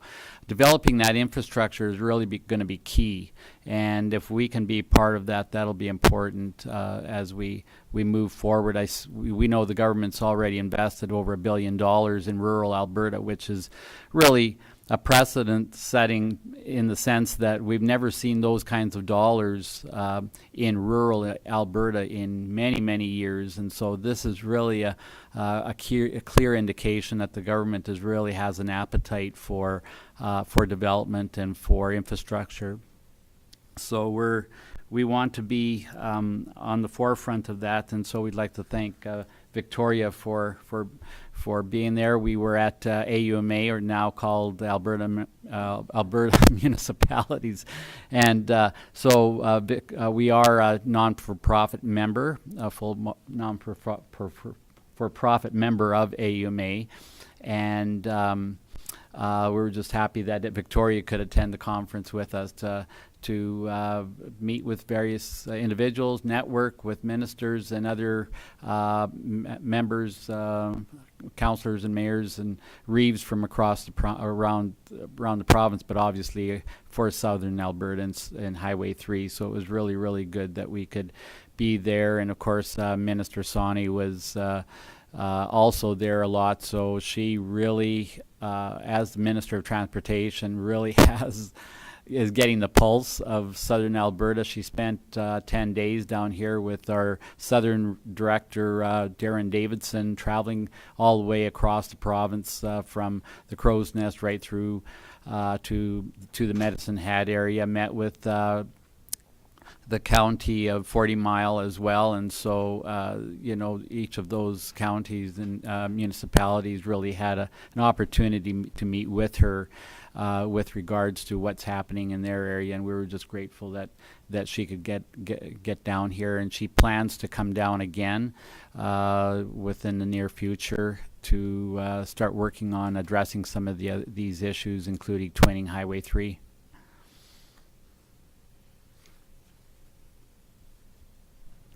So I'll just add something, since you're going to be considering a representative. I want to make sure you understand that you don't have to attend meetings. It doesn't have to be a big thing. The representative, it's important that you are represented at our AGM. We want every single member to be represented at our AGM because you vote.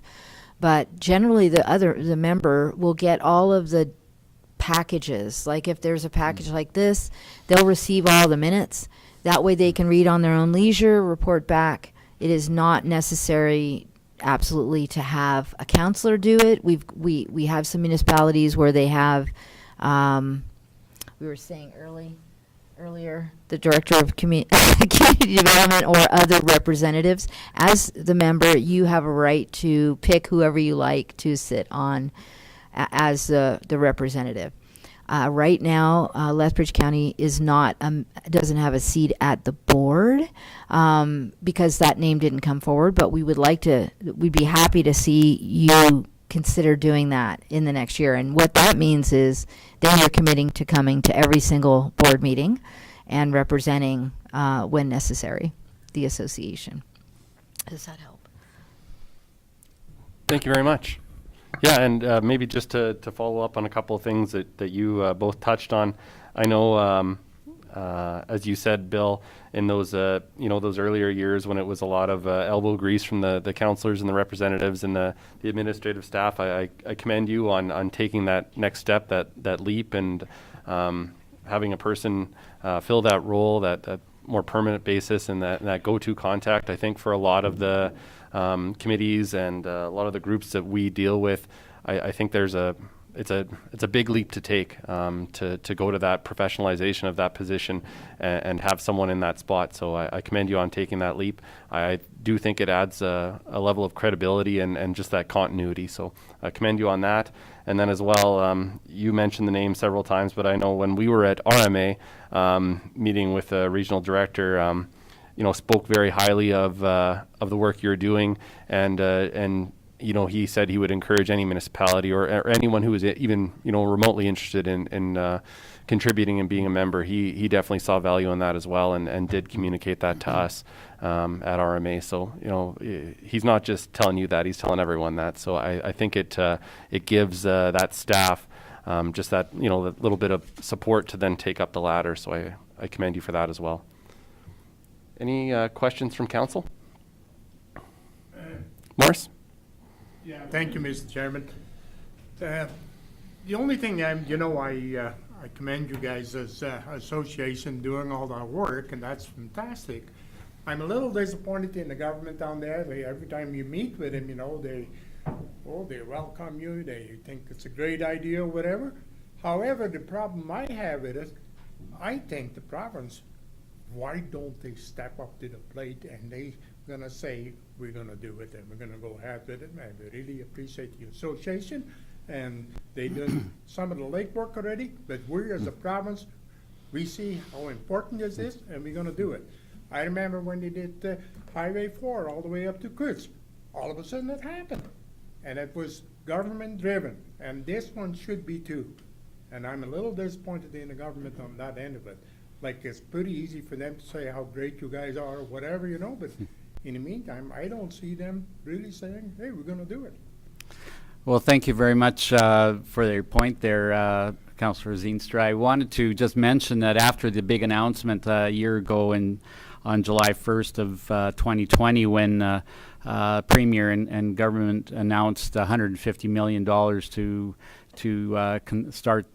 start twinning again from Tabor to Burdett, I did receive a few phone calls, and one of them being from former Minister Bob Bogle, and he was just delighted to see that we're getting some traction and some action again. And of course, MP Martin Shields called me as well, and those are just two examples of people who are just excited about what we're doing and what's happening. And so I feel right now that we don't want to let off the gas, and I know that for many years, we could almost say 40 years, that there really wasn't any activity after twinning. And then of course we did get the little extension from Coaldale to Tabor, bypassing Barnwell. So I think that this is really another start. I do want to say that back in the Ralph Klein days, when the government put out 24 kilometers of passing lanes from Medicine Hat to the Crow's Nest Pass, those were adequate for the day. And the fact is, today the traffic counts and the bigger units that are on the road today, those 24 kilometers of passing lanes aren't doing it anymore. We've got so many bigger pieces of equipment. We've got 3 house construction companies out in the Bow Island area. We've got the windmill stockpiling yards. There's a number of them, but particularly one down in the Foremost country. And of course, there's stuff moving all the time. We've got hay and grain and sugar beets, and now with Cavendish coming on side, the Reeve of 40 Mile kind of put the numbers together, and the Reeve said one day to us that really, the number of potatoes that Cavendish alone is calling for will require about 7,000 truckloads each season going one way, and that's just going from the piling yards to Cavendish. You haven't finished talking about the trucks that are hauling from the field to the yards. So there's just a lot of product moving, and of course. Gary Tokariuk with the sugar beet growers is also, talking about the number of sugar beets they're dealing with, each season. And so for us, and I guess I don't have to sell that message any further, because we've gone past we've gone past traffic counts as really the barometer for twinning. We have to get this built. So we certainly appreciate your support and your advocacy as well at the table. Thank you, Bill. Anything further from council? Klaus? Yeah, thank you, Mr. Chairman. Yeah, thank you for your presentation. It was, I think it was very helpful to come over here and let us know where you're at. The question I had, because our government had approved you said 165, I thought it was 220 or whatever, but anyway, for the twinning from Tabor to Burdett, and it seemed like it was going to be a go-ahead. And so is that not like in their budget right now then? Because they approved the budget to go ahead with that. Well, we can both answer that. I think from my understanding, Darren Davidson has had the pulse on that. So obviously there's land acquiring that needs to take place. So I believe they're about 95% complete on acquisition of lands. So that was a big big part of it. And of course, the government now realizing the cost of land is a little more expensive than it was 10 years ago, changes that game a little bit. So there's that. And of course, right now we're at the engineering and design part of it. And so Stantec Engineering was awarded the contract for the engineering and design part. Victoria, do you have anything further? Yes, I was going to mention that we are fully funded. Like, it's fully funded. When you look at the budget and read the budget, it depends on the number of the years that they've slotted the amounts. So if you total the amounts for the years that are showing up on paper, then it doesn't look like it's the full amount, but it's only because they're expected to have costs after the completion, so after the end of the budget. So it's been fully funded. We're going and getting it done. When I say we, I guess I shouldn't say we, but Darren Davidson, Department of Transportation, in his opinion, he is going full bore, and it looks like we will be able. He's going to take it as far beyond Burdette as he can with the funds that he's got. Design build actually does save us money because it allows the engineers to just keep going. They don't have, every time they run into something, should we, shouldn't we, that decision could be made internally and doesn't have to go back to government. It could be made through Department of Transportation. So. I got one more. The Fort McLeod one there. It says shovel ready. Is all the land bought, probably going to go to the number 3, I assume, the number 2 to the number 3? Well, the stage 1A is one little tiny section of the bypass, so it isn't the connection of 3 to 2. That is actually going to take a bit of time because there's a lot of discussion that needs to occur with Indigenous relations to look at that, because there is a lot of archaeological and historical. I don't know. I'm not fully addressed on what's happening there, but when they do the interchange there, it's going to be rather involved. So that interchange is not happening. The stage 1A is one small little bypass, and it is city land, and they would like to see it happen. Okay, thanks. Anything else from council? Just might add, Reviv, speaking about the Indigenous folks, the Piikani have taken a really keen interest with Twining Highway 3, and so we're looking forward to connecting with them and to participate in what we can see as the new future of that part of the province. That's great to hear. Thank you very much. If there's nothing further from council, thank you very much for your time. We appreciate it. And like I said, we will be, this will be before us sooner rather than later, and we'll go from there. So thank you very much. Thank you.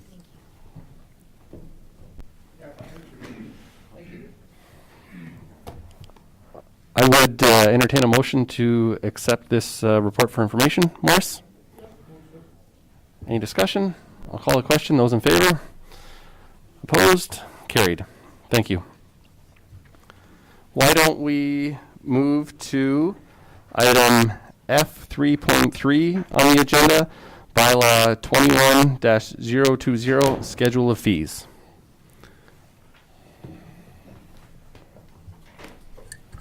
Thank you, Mr. Chairman. Thanks, Jen. So every year the Schedule of Fees bylaw is reviewed and rates are adjusted as required and included in the upcoming budget. This year there were some minor changes to the portions of the bylaw and then more significant ones to, I believe it's Section C related to fire services. So I'll turn that over to Byron and Larry when we get to that section. Both the old, or current, pardon me, and proposed Schedule of Fees are in your package. Under Section A, Planning and Development, I believe it's number 17. It has been proposed by the Planning and Development Officer to increase the pasture land per acre portion of this schedule. So it would be the pasture lands. Oh, sorry, Miss.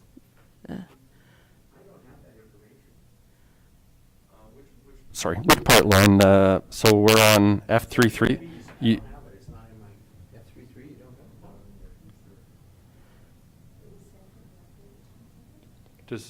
is anyone else having issues bringing that up? I can bring it up here. 3.2 or 3.3? I can bring it up here. If you sign out and sign back in, come back. Lauren?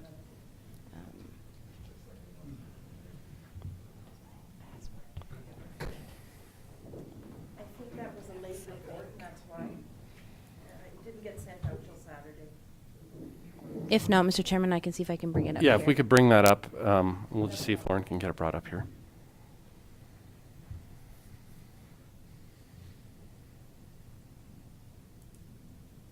I'll just go to the proposed bylaw then. Thank you. Yep. Oops, that's the wrong way.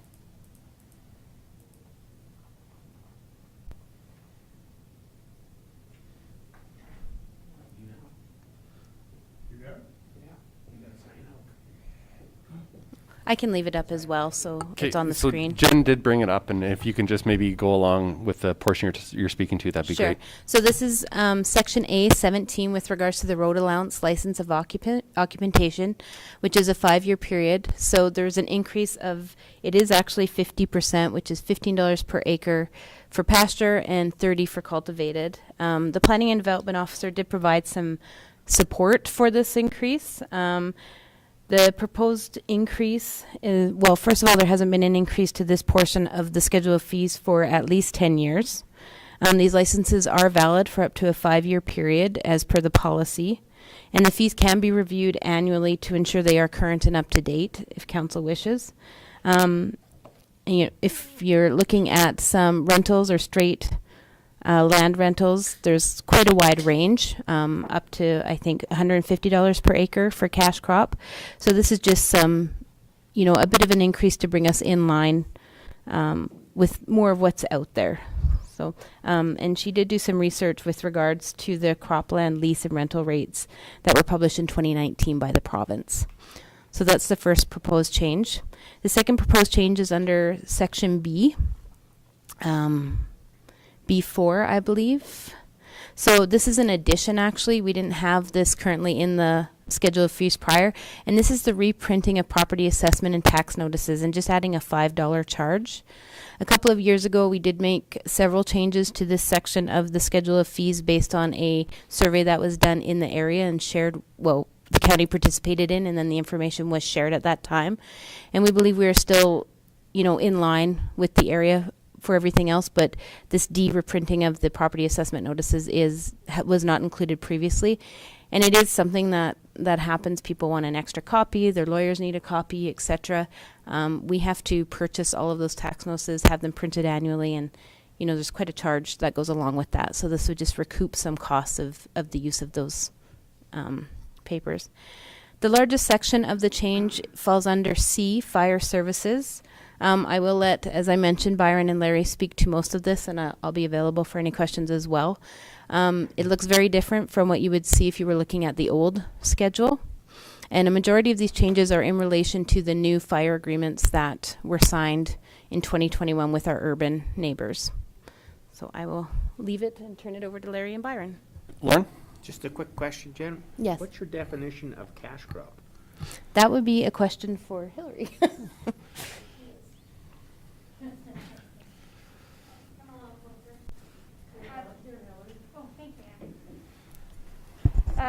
So with regards to when I was looking up through that, the provincial report that tells what land lease and rental rates are, a cash crop would be something that's considered like potatoes, sugar beets, hemp, not your wheat, barley. I don't even think canola is included in that anymore. So it's something that you would have on a rotational basis. So that's what I found was what they considered a cash crop in there. So Hillary, would you be able to maybe just speak to, I'm sorry, I'm putting you on the spot here. Maybe the volume of those lands that we as a county currently might have in some type of an agreement. We're not talking about vast acres here. It's a relatively small amount, correct? Yeah, so what we're looking at is the license of occupation for undeveloped road right-of-ways. And so right now, it's what we have right now on the books is coming to, I think if we did increase the fees, it would be about $60,000 in revenue over the 5 years. 16, sorry? 60. 60, thank you. Yeah, so it really, I mean, all in all, it's not a large amount of land because it's over the 5-year period. And so we will be looking at that particular road license program in the coming year to see if that's something that we should be kind of looking at more comprehensively, because right now it's a little bit piecemeal. But yeah, the request for the increase was based off of, one, it hasn't been increased for, I do believe it was 10 years. And then 2 is that the rental rates, obviously for crops in general, have increased significantly. So just trying to edge that a little bit closer so that we can get a little bit more revenue for the use of our property. Any other questions? Did you get that, Lauren? Yeah, I think so. My only question is, if somebody says, no, I don't want to rent it from you, who's going to control the weeds on it, and what's the cost of doing that? That's something that I'll have to work with public operations and the rest of the county administration in terms of enforcement. Because I actually think it would be cheaper just to let them have it for nothing. Well, that's a council decision. Thanks, Dave. Thank you.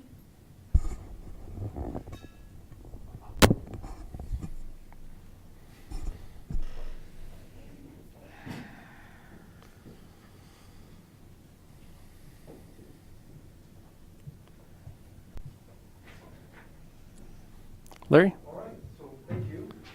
Carrying on here, as you can see, under C, fire services, fees for a fire service department, the department's responding to any emergency calls. A through E there, that's really nothing new. It just is laid out, I think, in a little more detail than the existing bylaw. And just, confirms that fees will be charged from the start of an incident. There's one exception though, and you'll see that coming further down here.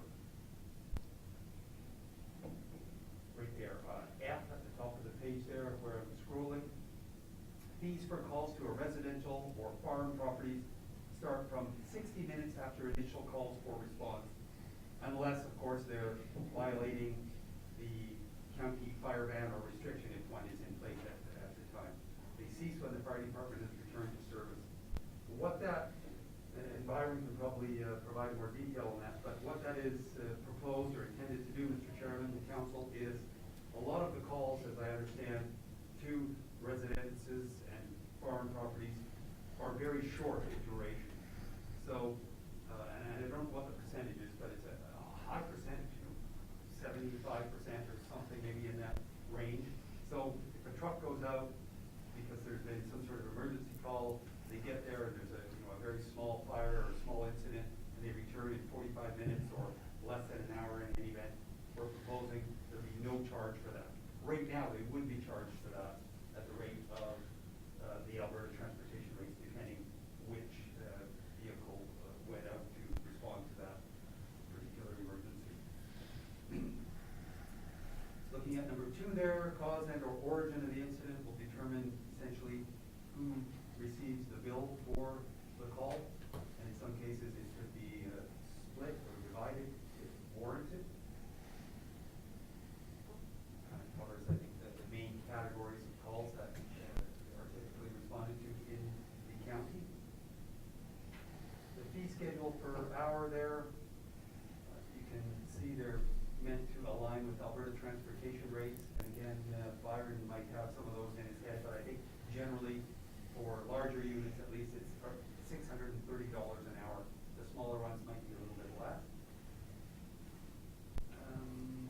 Special responses there. I don't know if there's anything terribly new in there, different from what is currently in place. Same as just scrolling down. I don't think there are any changes of significance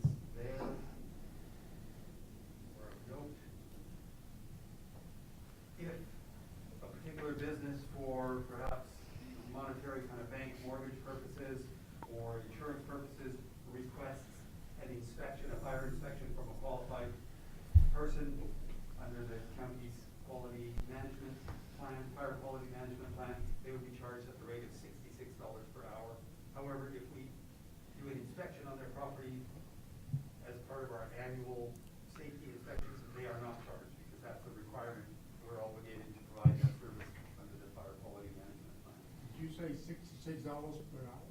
Per half hour. Per hour. So $132, I think it is per hour. Responding to a false alarm, we do get quite a few false alarms, and I think there are a few businesses that are kind of notorious for that. For some reason, they have very sensitive alarm systems that often get triggered.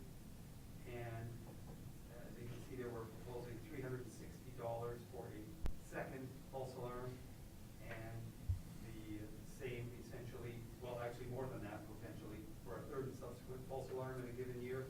The billing is proposed to start at the time the call comes in and be at those Alberta transportation rates. So if one or two vehicles go, they'd be, one vehicle would be at the Alberta transportation rate, two vehicles would, probably essentially double that cost. Fees for smoke investigations or fire report responses. If I may. It does happen sometimes, that person that drives by a property or whatever, and he thinks he saw some smoke or whatever, and he calls the fire department, and they come out, and then it's a false call. Who's gonna pay for it then? The county. County? Yes, sir. Okay, thanks. You're welcome. And in fact, Councillor Zeenstra, that's right there. It was just the very next point. So your Oh, it question is. was very timely. It was very good. 7A. I should be writing a report. Yeah. Maybe you did. Could have saved me some time. All right. Larry, just one sec. We have another question here. Klaus? Thank you, Mr. Chairman. So I know like in Picture Butte, going to the old folks' homes and things like that, there are quite a few false calls down there. So that means that the county always picks those up? Or would the town of Picture Butte pick that up? May I answer that? In the county, we would be responsible. In the towns of Picture Butte, they're responsible for setting their own bylaws and stuff. Each of them is kind of at our discretion too, right? I may bring it back to administration, and we may, kind of review it and decide. It's not just for sure you're going to get a fee either. So. And just, I'm going to ask Larry and maybe Jen sort of to outline this, like Larry's done a good job of explaining the changes, but more so than anything, it's a philosophical shift in the way that we're looking at this. We always subsidized, and now we're looking at trying to make it more of a user pay system. So if Larry and Jen can kind of expand on that, that would be helpful. Yeah, thanks. Jen? Just to add to what CAO Mitchell said, I think going with a user pay model aligns more with how the new agreements have been signed. So the expectation now with the agreements is that for every piece of equipment that attends a call, the county is responsible to pay for that piece of equipment.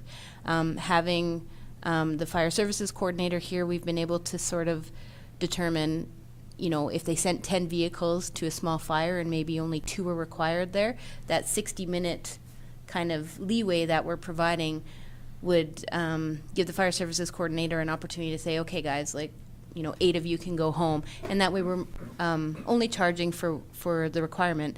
And being a user service, it would be like utilities. If you don't use it, you don't pay for it. If you use it, you pay for it. So, as an example. Thank you, Jen. Sorry, if I may just further to that and to what CAO Mitchell said, the crux of it, that's right, and I think we're just getting to that, is the way it stands now, here I'll try to frame it up in very simple and concise terms. When there is a fire, for example, in Lethbridge County, and 5 engines go because it's a big fire and it's a hot day and it's windy and so on, and they need to, nip it in the bud as quickly as they can, the landowner is billed for the cost of 1 engine. Of course, there's still a cost to send those additional 4 engines for a total of 5, for example, and that right now the county essentially pays for that, is subsidizing that. So the way we're proposing the new framework be set up is that no longer be the case, and that landowner, after the 60 minutes, if it's a residential or a farm property, would be billed for the actual cost of those fire engines to respond. So 5 times the rate rather than the 1 rate, and eliminate essentially most of that county subsidy that currently is being provided. And under this proposed new fee schedule for fire responses and emergency responses in that regard, the county, we have estimated, and I think our Director of Finance here has the details, but for example, we could have generated $325,000 more in a 1-year period, more revenue than we currently do. That's roughly how much the county subsidizes individual responses. When it comes to large operations, more on the business side of things, again, the county is subsidizing these big businesses, in many cases, huge businesses, which are great, but as I think CAO Mitchell commented on, maybe comes down to a philosophical thing. In most cases, those additional charges should be covered by their insurance. And it's the property owners, any property, it's all incumbent on all of us to ensure we have appropriate insurance in place to, deal with emergencies as they may arise. Thank you. A couple of things. You do bring up a really good point about the insurance. But if you're more than 15 minutes out, your insurance, they really don't want to insure you anymore. If they do, it's so bloody expensive, yet you're charging them for the same rate as if you lived almost beside the fire department. And the service you can provide, about all you can do maybe is stop it from going to other buildings, because by the time you got there, the roasting of the marshmallows and the hot dogs is already done. So there's no justification to me in what you're proposing, because when you get further out, you don't get any value for the service.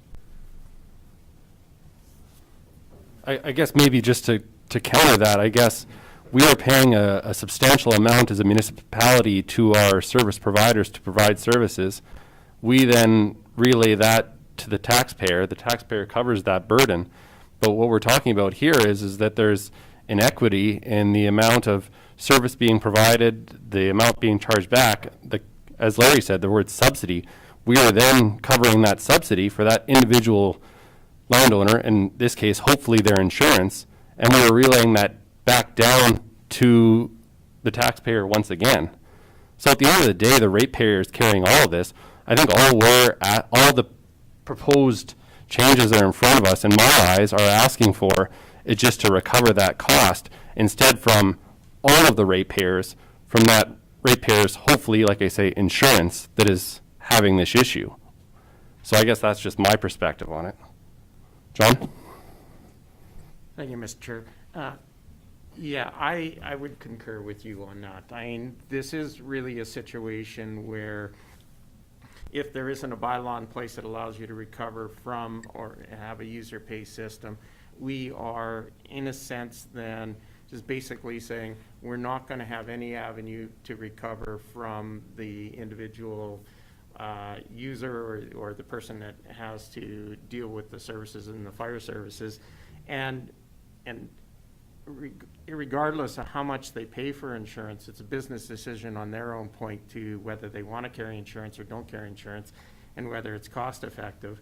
And if they don't, then they roll the dice with their own personal property as well as any fire department charges. I have one question in regards to the 60-minute call out when we were talking on a per unit basis and going to the Alberta transportation rate. Just to clarify in my mind, if five engines go out and respond to a fire and it takes them less than an hour to extinguish that, then are we saying that we're not charging the individual landowner for those 5 units? We're just charging them for any units that are left there after the 1 hour period? Can you make any comment on how long of a response time how many units you normally have on a fire? Because I would think, with my experience, a major fire event where 5 units would be on, especially in a rural area, after an hour, there probably wouldn't be a need for 90% of those on almost every single circumstance. That's correct, if I may speak to that. And that's kind of what we were basing it on, is trying to limit, every little call being an expense directly to each individual landowner. So with the hour, we were trying to take a percentage, and I used that 60 to 70% to calculate. We would have most of those calls mitigated by then. We're just trying to come up with, we had thought, that the county would feel the need to be responsible for some of it for their citizens, so that's where that number came from. Most insurance companies will cover right from the very first minute, so in most situations it could probably be recovered by the owner as well in that first 60 minutes. But within that first 60 minutes, we'd probably be up to most likely, especially the way the response plans are being set up, to have it, let's say hopefully cut down by half in most cases in that first hour, at least for apparatus. If that answers your question.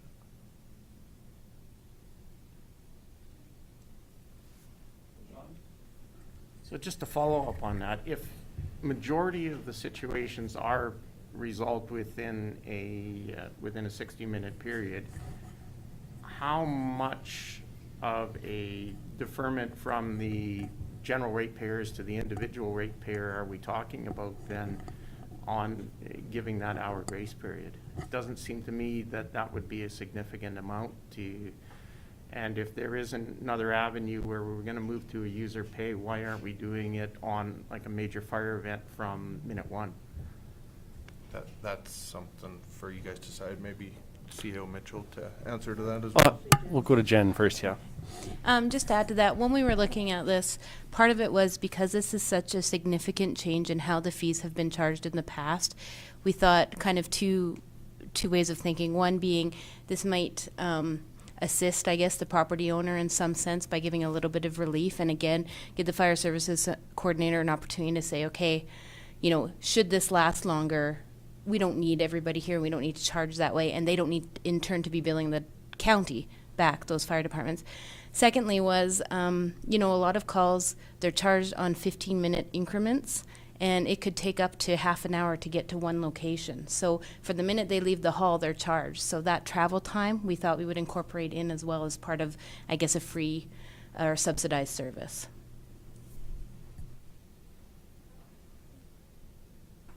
Sorry, follow up on that. From my personal standpoint, my professional standpoint, that doesn't make any sense if we're dealing with something that is an actual fire event. And sort of to elaborate on if we're in a situation where there is a false alarm or there isn't a fire event, then there would be no trigger for anybody's individual insurance policy. So I can understand having a grace period on something like that because there is no avenue for that individual ratepayer to defer that or to purchase insurance to cover them for that. But if you've got a fire event where there is a legitimate and actual fire, and we are responding and we want to move to a user-based system, I think that we should look at moving to a user-based system for those situations, meaning from the time they leave the fire hall to the time they get back. And obviously, Byron, you managing the number of units that are there demonstrates to our ratepayers that we're being responsible with that in the sense that we're sending people home as they're no longer needed, so there isn't a bunch of people leaning on shovels that are getting paid.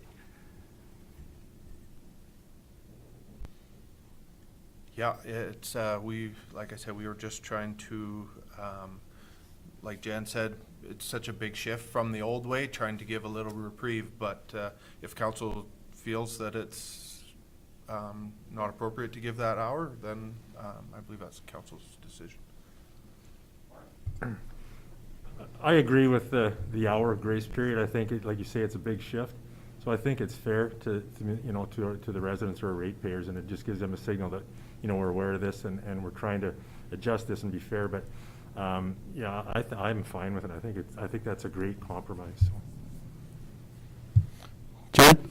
Sorry, Mr. Chairman, I just want to add too, Byron did do a lot of research and comparisons with surrounding municipalities as well, so we didn't just come up with these on our own either. We did make sure that we were comparable with our neighbors too. Thank you. If you'd like to continue. Looking at me as if I'm looking at you, thinking I want to say something. I'm thinking something, but thank you, Mr. Chairman. I hope I'm not stepping out of line here, but I know the way this new bylaw is proposed with respect to fire services in particular, if council adopts it, fair enough, or if they don't and remained at status quo, currently the way I believe our draft budget that's been presented to council is, this would result in approximately an additional 2% property tax increase without these changes. So I mean, it could be less or more, or obviously council's call, but the way it's proposed to match with the budget, it removes a 2% tax increase across the board for all county taxpayers. Byron? And I'd just like to add in there too, part of our thought process too was, while we're contracting our services the way we are for fire services right now, this bylaw with that little bit of leeway in there allows us to give us a year to see what it's going to do, and then kind of relook at it at the same time period we're looking at contracts with our departments as well. So it gives a little trial period to see. Maybe that hour ends up being quite a bit too much. We're not entirely sure yet, just based on history. Could I maybe just follow up on that, Byron? Have you received any feedback from the urbans, the service providers, on what's being presented here today? I know you said that you've looked outside of our borders for comparables. Has there been any feedback from the urbans that we receive service from? Mostly they say it's up to us. That's their words are, that's the bill that's coming to us. It's up to what we decide to do after that. They're providing us Alberta transportation rates per hour from the minute the call comes in to us. So then after that, it's up to us to decide whether we want to, support that or how we pay for it. Yeah, how we choose to pay for it. So they're impartial, as from what I can understand. They are definitely sending us a bill of that same. Go ahead. Oh, sorry. Just further to Larry's comment with the budget. So under this new agreements and schedule that's being proposed, we only pay those departments as those calls are made as well. So we're billing back the same way. With that 1 hour, I was, just as the conversation's going, it reminded me too, we also maintain 10% admin fee from those fire departments, so when they bill us. So that would help the county in turn recoup a little bit of those 60 minutes. I think down the line, not all of it by any means, but it would definitely help recoup some of it. So just something else to consider as well. So the amount we have in the budget is for costs and revenues is our best estimate based on the new agreement as we've received calls to date and what we anticipate for revenues. No? Okay. Lauren? So, can you just explain that a little bit further, I guess? When you say about the recouping of costs and the 10% administration fee, so if you have a fire and the bill is $6,000 from, say, the Coaldale Fire Department, does the Coaldale Fire Department get the $6,000 that's paid to whoever it is, less than 10%? Or I'm not quite sure what you're meaning. So, Coaldale we have a different agreement for, but if a department responds, for example, and the total response bill is $6,000 based on the units that responded in the time, we, the county, are responsible to pay them that less a 10% admin fee, which we keep. So we keep that portion back, and that is for like Amelia's time for all of the billing and follow-up and research that she has to do on the what we call FDM reports, which are the fire reports that give us the number of units and hours on a particular call, as well as now some of Byron's time, especially if he's going out to these calls whenever he can attend them. So that's just for the county and all of it. I mean, there's paper that goes along with invoicing, there's follows up there's collections, there's people that come to the counter and they're asking about their invoices quite often. Sometimes it's chasing the departments to get the reports completed. Sometimes it's contacting the RCMP for information. The list goes on. So that 10% is to offset the county's portion of administration that goes into each and every call. Jen, is that 10% is captured in the current agreements that we have signed with the Yes. service providers? Is that correct? So That's part of the new agreement. They have already agreed to that. That's been agreed to. Yeah, and that was also a new clause within the agreement. So we are still responsible. We have hard costs that we have to pay within the agreements. One being, I guess, fire hall or facility rent or capital rent for their fire hall facilities, as well as a retainer that we pay annually. So those are hard costs that we have to pay regardless of 1 call, 0 calls, or 100 calls in the year. And the new agreements, just for the new member of council that weren't involved in this process, the new agreements are only 3-year agreements, and previously our other agreements were 5 years. So the 3-year agreements are set to expire In early 2024. 24. Thank you. Just over 2 And the other thing, I just wanted to let you know, lunch is here, and I'm not sure how you want to deal with that. Yep. Thank you. Does this serve as a natural break point, Larry and Byron, or is it all right if we table this for now and when we return we dive back in? Is that okay? How much time? Why don't we say 12:45? We'll reconvene. Yep. Okay. Thank you. Thank you. Thank you.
Thank you. We'll call the meeting back to order, 12:46. And I will throw it back to Jen. Would you like to provide a bit of a summary, or Anne? I will turn it over to Jen, sorry, through you, Chair. I just thought, because we've broke for lunch?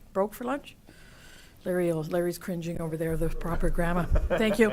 But it might just help recapping. I know the fire service part is a big discussion point, so it might be helpful if Jen can just give a review for the other changes outside of the fire service. There were just those two at the start. The very two at the start. Okay, that's it. Go over them again if you'd like. Yeah, would you just touch on them quickly, maybe, Jen, please? Thank you, Mr. Chair. So there were just two at the start. The first one being the planning and development changes to the pasture lease land, which was an increase there to both. Let me just bring it up here, I'm sorry. And then to the administration fees, we added the $5 charge to reprint tax and assessment notices for the public. Sorry, the planning and development one was number 17, and pasture rent at $15 per acre per year and cultivated at $30 per acre a year, which were each 50% increases over previous rates. And again, those haven't been reviewed or changed in about 10 years.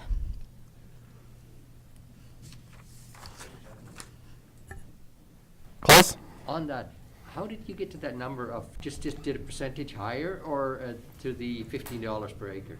I believe part of the decision on that, and Hillary's still here so she can speak to it as well, had to do with some research she did with regards to the cropland lease and rental rates that were published by the province, their 2019 rates. I don't think you went quite as high as theirs were, but just did, put in some increase to bring us closer to market, I guess, on those. No, because we do have some pasture land and stuff like that we rent out, and the one, I think we had the issue out by North Vande Springs or whatever it was, that the person wanted to buy it or whatever. And but the $15, I don't know, I just find it cheap, so.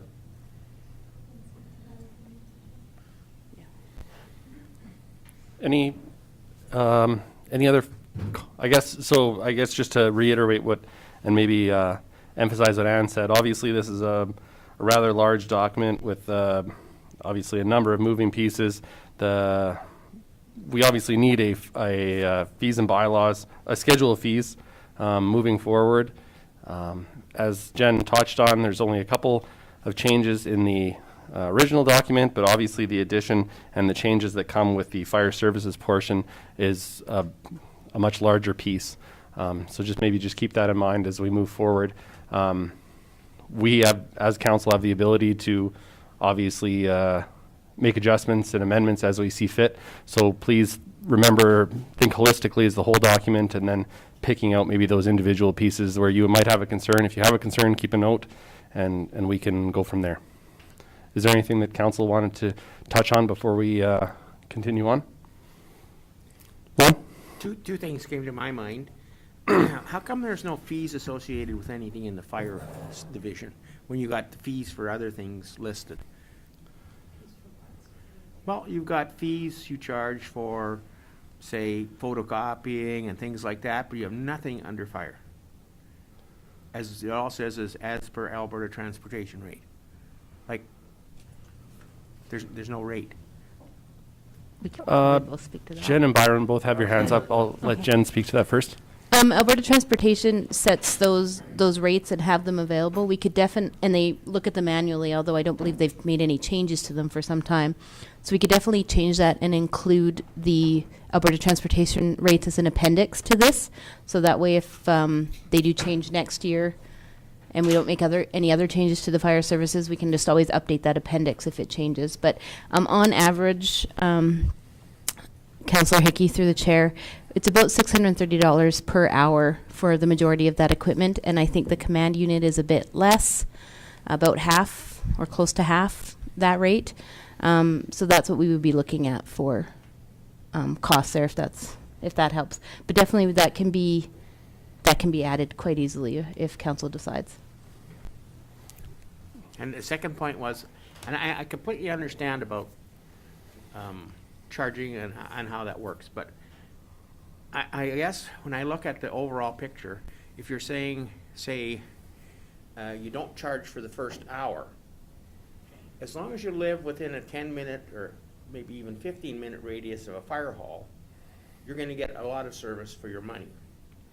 So if you live, say, 15, 20 minutes beyond the fire hall, why would you not charge them for the first hour and yet charge the person in the smaller time zone for the first hour? Then that way, kind of everybody gets fair service. So if you could get service in, say, 5 to 15 minutes, you should be charged for the first hour. If you're beyond that time, you shouldn't be charged for the first hour. Because theoretically, up to my place, I know it's 27 minutes each way. So, like, you got 6 minutes to play with. I guess maybe a question to follow up on, Lauren. Is that data available then? Do we have kind of that, the circle, I guess, out from the response provider to identify that? If I may, Mr. Chairman, yeah, you can easily set that circle around. The only problem I foresee with that is those people that are right on that borderline, we're going to have people on the outside that are just like 30 seconds farther, or you know what I mean. That's the only thing I can see with that. I live in the county myself, so I know I choose to live there, and that's part of, I understand it takes longer for fire department to get to my place. I pay a little more insurance in order to have it. That partially comes from, you do choose to live there too. But we can definitely create a circle. I can just see that causing controversy, in my opinion. John, and maybe just a question back to Lauren. Lauren, I know when John spoke earlier about potentially just eliminating that hour grace, I guess we could say, would that be something would you see that as being a potential remedy to that in any way? Yeah, I do. It's kind of an unfair situation for those who live further out compared to those who live close. So, I'm not sure why you're eating the first hour. If you're going to eat the first hour, you should eat it to the people who live further away. That's in my opinion. But okay, thank you, John. Along this same line, is there maybe a compromise there where the people can be charged from the time that the units hit their property as opposed to when they leave the station? Absolutely, if I may, Mr. Chairman. Please. All units book on scene when they arrive on scene, so they, that is definitely another option. Might take a little more administration work to figure that. It's not just from the time the call starts or whatever, a little more work looking into it. But yeah, that's an option too. And to go back to Councillor Hickey's point of not charging it, if people are educated proper and they have the proper insurance, then maybe that extra hour is not necessarily needed either, because it's not going to cost them anyway. Thank you, John. And I just from my personal perspective, I see the points being made, and I would err to the side of maybe not offering that grace period just for those reasons, and also, as you said, I also see the issue with those circles. There is going to be some calls there based on how arbitrarily we place those circles. Someone could be impacted just because of that. So I do see some issues with that potentially if we were to go to that model. So just wanted to note that. There'll always be someone inside and outside. Yeah. Thank you, Lauren. Yep. Thank you, Mr. Chair. So you do already have that model set up. Bernie Williams did it for the county quite a few years ago, and the fire halls haven't changed any, so shouldn't be much different. Yeah, I haven't seen it myself, but it wouldn't be that hard to compile a new one either. But yeah. Class?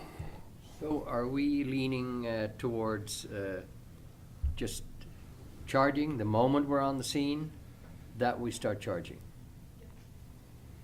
Because that way everybody's going to be treated equally. Thank you, Claus. When we are, I guess then it wouldn't be any different than currently in the sense that would the municipality then be on the hook for that 27 minutes then, correct? Then would that be a correct interpretation of that? That's correct, yeah. Okay, thank you. Did you have something, Ann, or no? Okay. Larry? Yeah, thank you, Mr. Chairman. We went to the task of just preparing a little kind of comparison chart, and if I could just pull it up here, maybe for council's view and consumption, it might help inform the discussion a little bit. Ann? Through you, Chair, this was something that we did discuss at budget, correct? And council did get a copy of this, Larry, just so for your I'm sorry, information. okay. No, it's okay, Good. but you feel free to go over it. We did have this discussion at budget, and I did forward this to council, just so they know it's the same document. Okay, all right, thanks. And, I didn't put the spreadsheet together. I'm not very good at spreadsheets, but we had some of our in-house experts do that, but that's why I'm not in finance, that's right. But, as you can see across the top there, the yellow header with, incident dates, we've got half a dozen incidents here, just a brief description of what each of those incidents were. And then right now, under our current bylaw, and as it has been for the past few years, there's the revenue that the county collected. You can see it's laid out for each one, total of just under $16,000. If council were to, just for example, adopt the bylaw as it is being proposed, or the fire services fees as we are proposing them, instead of having collected that $16,000, the county would have collected almost $53,000. And that's just on 6 events in 2021. So that's a difference of what, 62 minus 16, whatever that is, 45 or 46. No, there it is, sorry, 30. The difference, yeah. So, that's right, and that is why, folks. It's okay, Larry. There was only mild cringing from Jen right there. It's okay. Thank you. Thank you, yeah. So there it is. I don't even have to do the math manually. That's why we have spreadsheets, right? So, but the next column, I think, is really telling too. 52,820 is what we're paying to the departments. That would, as you can see, go back 2 columns to the left. That cost would be paid by the landowners if we went the way it is proposed. Otherwise, that difference, again, as you can see, that's the subsidy, I guess, if that's the right word that we talked about earlier. Okay. Thank you. John? Thank you, Mr. Chair. When I'm looking at that, based on what I'm seeing in the proposed bylaw with the 1 hour grace period, how is it that our revenue equals what would be payable to the fire departments? Because if there's that 1 hour grace period, then from what I'm understanding is that we're suggesting that the ratepayers of the whole of the county absorb that 1 hour for everybody, but those numbers then would be different than what was payable to the fire department. Do you get where I'm going with that? Actually, I have to give, Amelia did the spreadsheet, so I will just email her quickly. At the end of the day, I believe she took the 1 hour out, but I'll double check with her because I see what you're saying. I'm not certain. Yeah, it must be. Yes. Yeah, but I'll double Yes. check with her. The payable amount and Yeah. the revenue's the Yes. same, so it has. Yeah. Yep. Okay. Okay. Claus, sorry? Thank you, Mr. Chairman.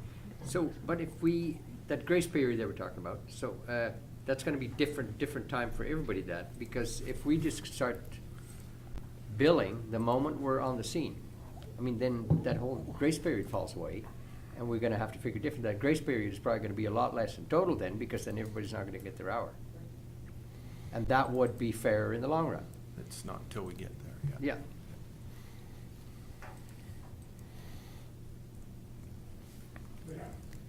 Yeah. That's all fine and dandy, but then how is the fire department gonna look at that?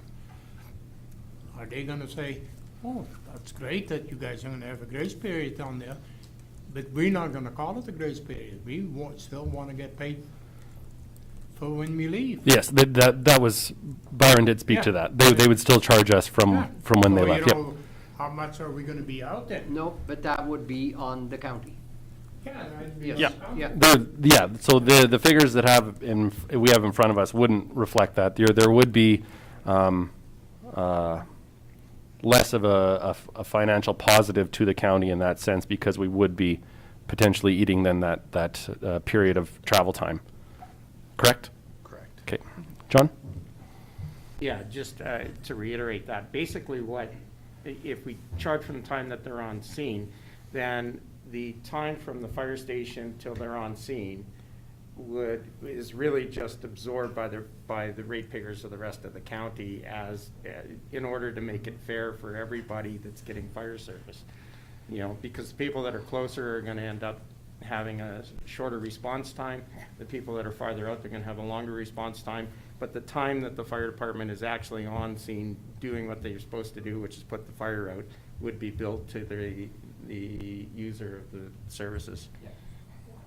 But that used to, yeah, no, that's all fine and dandy, but, you know, in the last few years, we've been hammering away down there, you know, we gotta try to get the cost down on the emergency services and whatever, but if we're gonna go that way, you know, a grace period down there, it is what we say down there, the county is gonna pick it up, so, you know, yet our emergency services cost is gonna go up then again. So, you know, how are we gonna justify that to the ratepayer again? Well, I think, Morris, there's more to it than that, just Yeah, because there of is, the but fee schedule itself will change that, obviously. But your point is well noted that it isn't a complete cost recovery if we were to entertain that. I'm not sure Ann first? I guess the question is that council just has to decide how much you want to subsidize the fire department. That's the bigger question.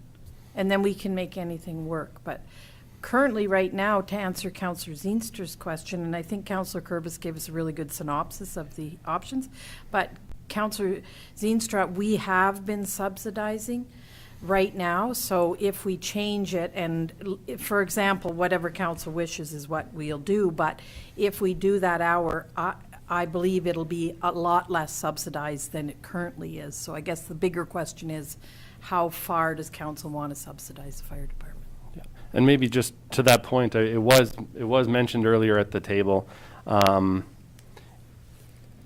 It is possible that if it is the will of council to maybe tackle this incrementally, you know, for this year, if we were to, like Ann alluded to, it is obviously a philosophical change, but if we wanted to be somewhat incremental with it, we could go however we decide to structure that, whether it's with the circles, with the on time, when the arrival response time, whether it's an hour. I think these are all options that we can maybe start down this path, and I think we all have to acknowledge that it won't be the end of the path. This will be our first foray into this particular schedule of fees as it pertains to the emergency services.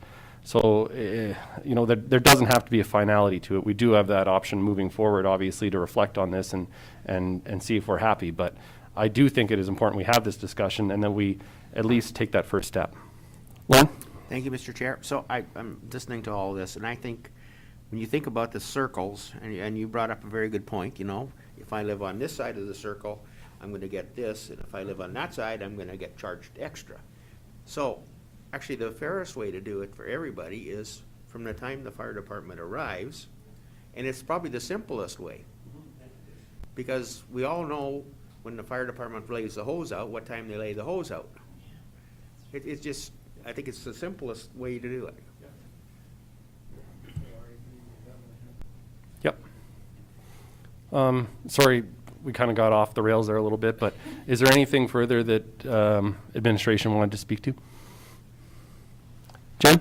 I was just going to elaborate on what Ann mentioned too with the old service fees and how we paid, because before the current agreements that were in, we paid everyone kind of a lump sum based on their operations. So it was pretty, I guess, easy to determine what the costs are. Now we're paying them all, with the exception of Coaldale, on a per call basis, and that was part of the idea behind moving this way with the schedule of fees as well. But again, it's all at council's discretion, of course. But and then there are within the budget, not to go too far down that road, but the reason we aren't recapping 100% of the fees also is there are a lot of calls that we just can't bill for, like some medical response, for example. There's occasions where there's a call out to do traffic control, so you can't really assign that to anybody specifically. So we still have to pay those departments for that time, but we can't necessarily recoup on some of those. So those are just some of the philosophies, I guess, that went behind this proposal.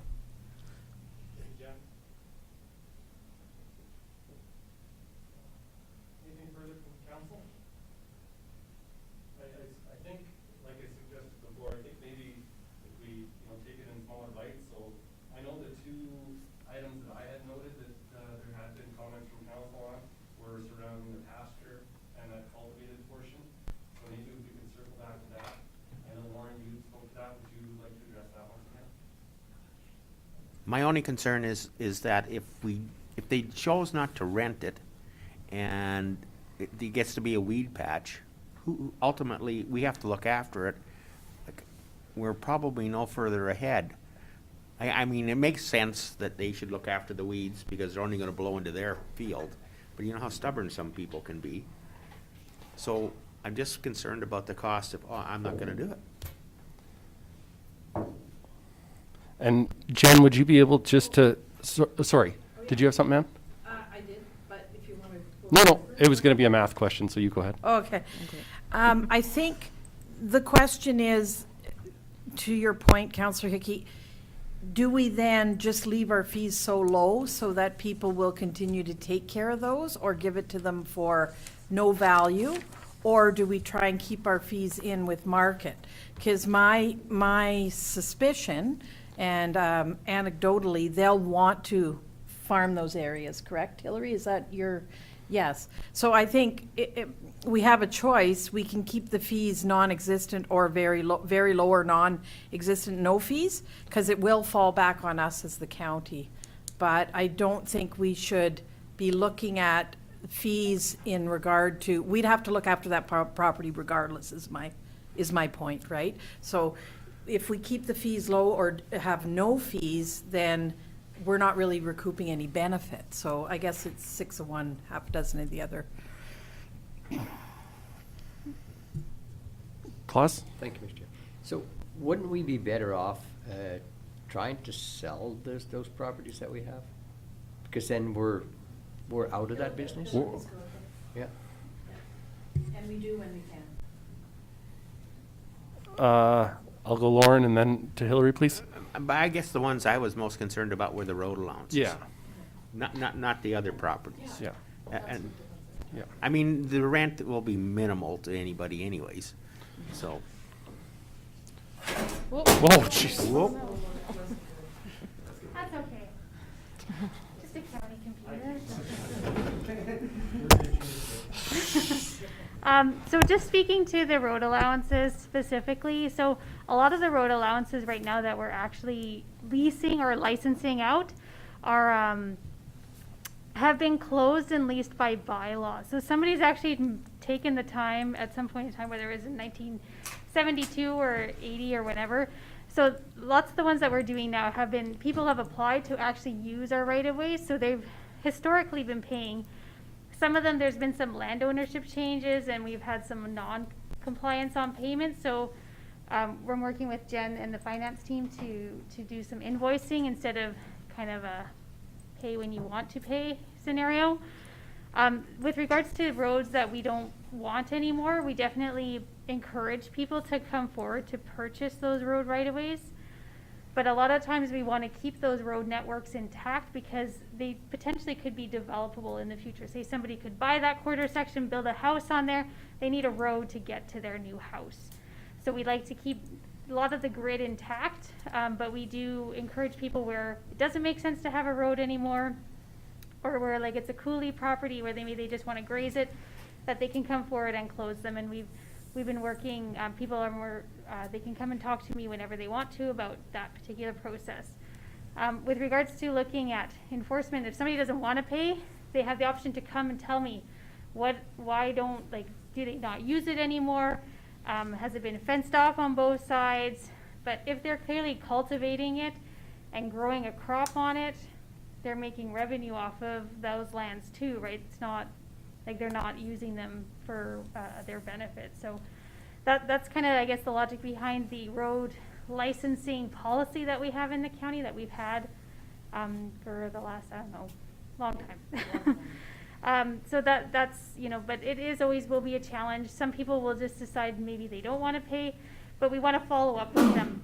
Before there was no follow-up, so my role and Sarah's role and the role we'll work with Public Works is to make sure that people are in compliance, and if they're using the right of way, that they are realizing that they're benefiting from that, and that the county should receive something for that too, because we're the ones who have to ultimately be responsible for that right of way. If they're putting something in there that's not allowed, we're liable. So. Ann? And just for the benefit of new counselors, and maybe some of the older counselors or seasoned counselors don't know this, but we did move this into the planning department because it was something that was sort of falling through the cracks and different departments had it. But now that Hillary's had it, she's trying to sort it out, clean it up, and make sure that all the properties that people are leasing from us are actually meeting those leases, signing agreements, and actually forwarding the funds to us. So it's been a lot better since it's, you know, now housed in the proper department, I believe. Any other questions? John? Yeah, thank you, Mr. Chair. When the grid system was originally set up, the whole premise, from what I understand, was to provide a legal road access to every single property in the province. And it's done right from the Montana border to the Northwest Territories and Saskatchewan and British Columbia. Yeah, Alberta is completely set up on the grid system. So I think, in my mind, in order to convince me to sell a piece of property, I think a road allowance, there would have to be a very compelling argument as to why it's not necessary, in the sense that it ends in a canal or something where it doesn't service the area and there is other access to the parcels of land. But the next thing that I have to kind of ask is that, are those road allowances, those are owned by the county as opposed to actually owned by the province? So, I can answer that part. They're owned by the province. The But- municipality, as per the MGA, is only the local authority over essentially stewardship of the road allowances, but they are held as property of the Crown. But we're liable for anything within them. John? okay, all right, that's great. So in terms of disposing of those, does that mean that the county has the jurisdiction and the ability to do that? So through the chair, with regards to road closures, so any road closure comes to council for their consideration first, after which it has to go to Alberta Transportation for final sign-off, and then it comes, and then the county can finalize those deals. But it has to be approved by the municipality first, and then the province will look at it. If they find that there's, say they get some information that two landowners say, no, we don't want that road closed, they probably won't close it. But it's up to the municipality to process those applications and work with Alberta Transportation on them. Thank you.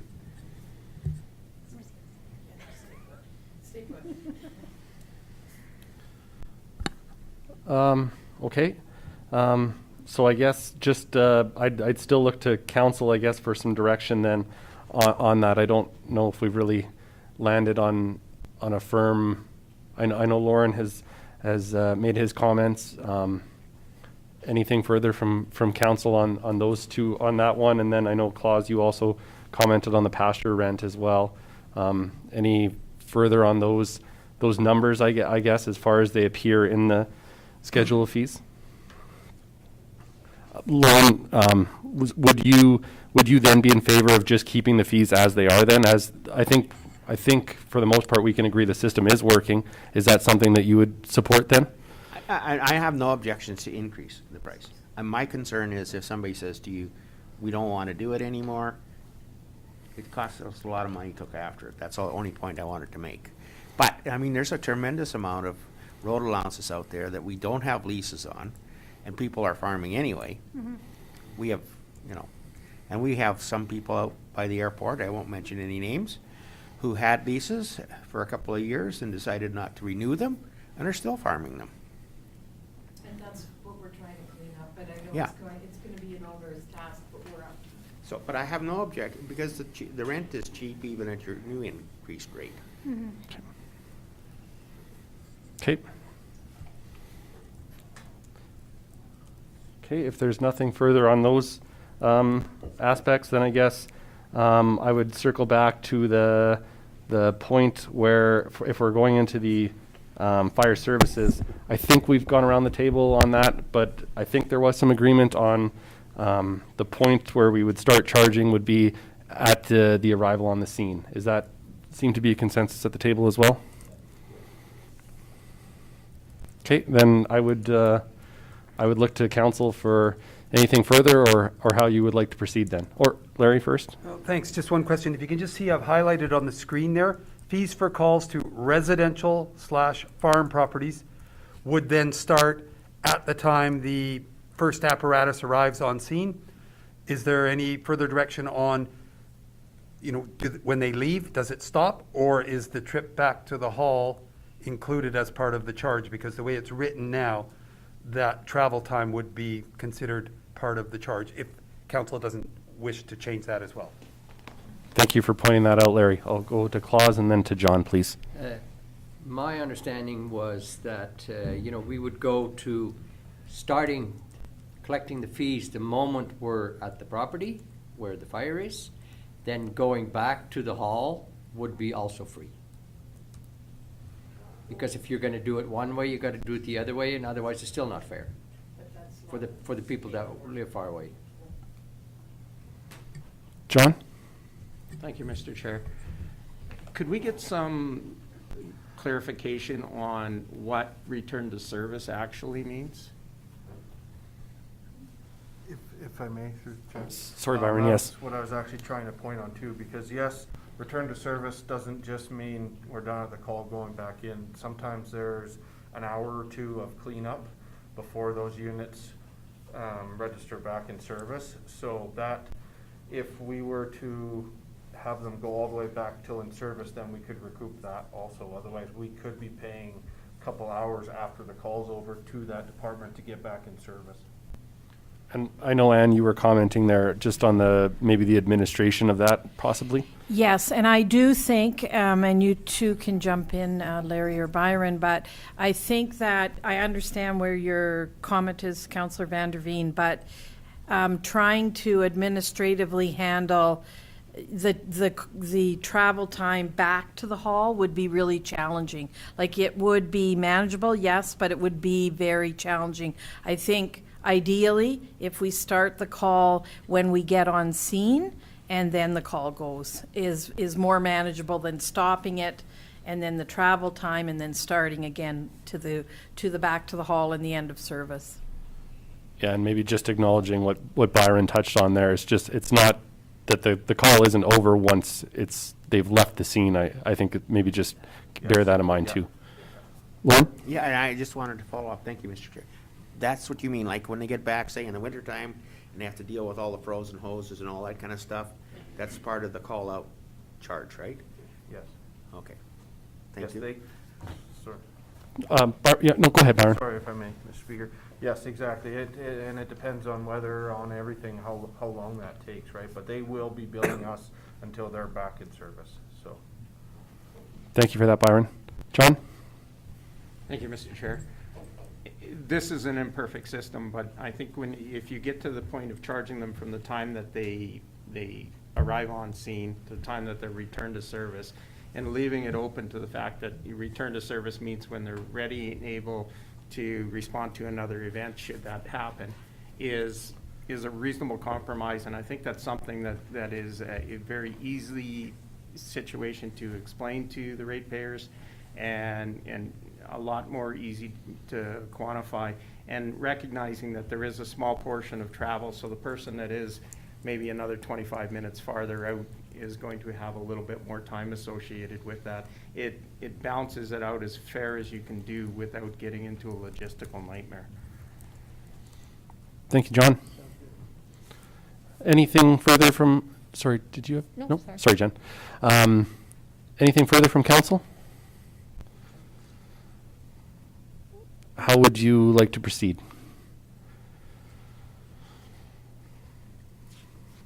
John? Just a point of order question.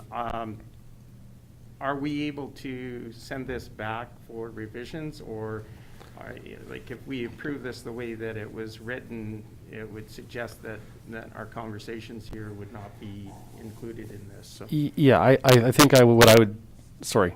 No, sorry, I was just saying, I did make some notes so I could clarify those, and if council agrees with them, it could be approved with amendments. Yeah, John, that's how we would proceed. We would say approved as amended, or, something to that effect, with what we have discussed here, taking into effect what Larry has highlighted there, changing that to what our discussion revolved around, and yeah, it would capture that, John. John? Thank you. Well, that being said, then I would.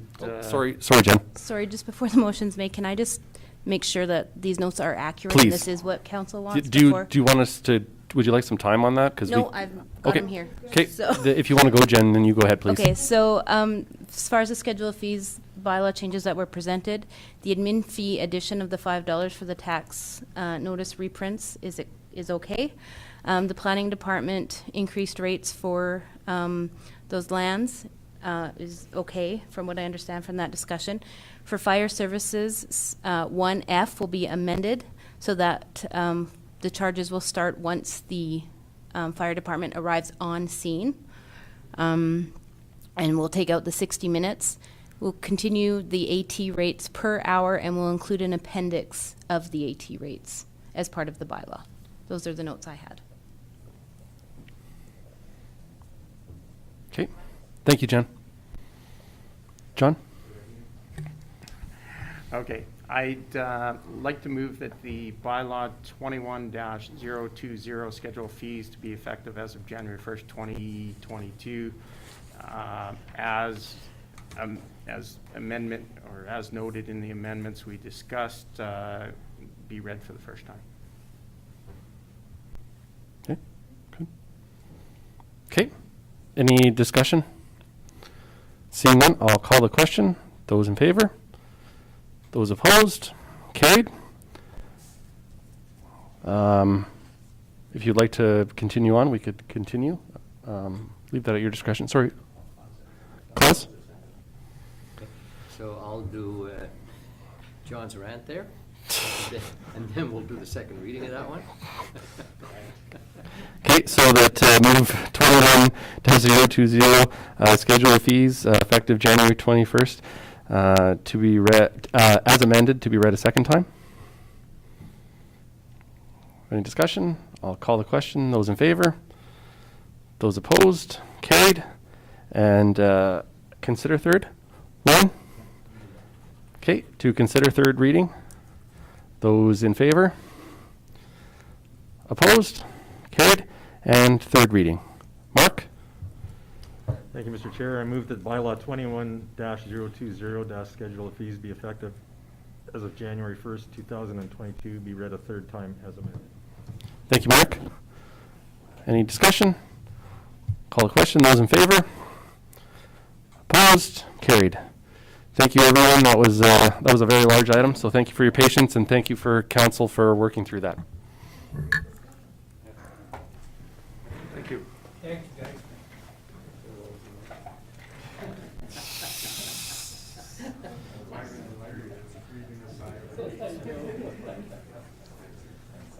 Thanks, Byron.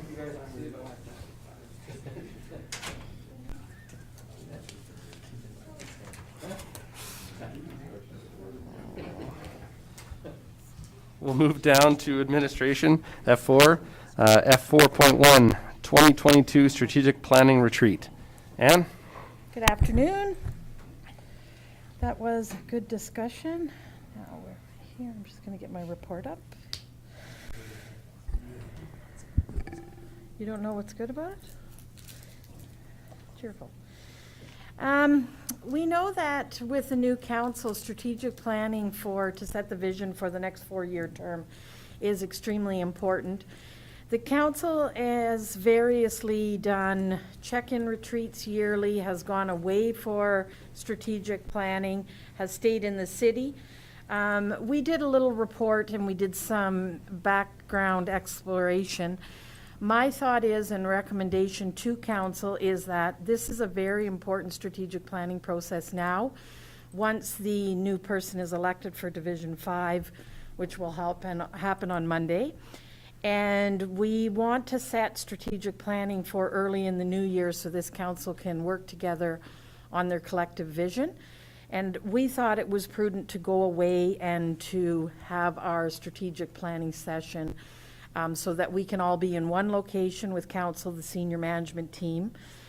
And we were looking at one of the best locations was Canmore, and we were looking at the dates of January 30th to February 1st.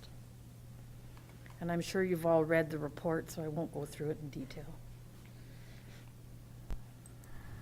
Any questions, comments from council?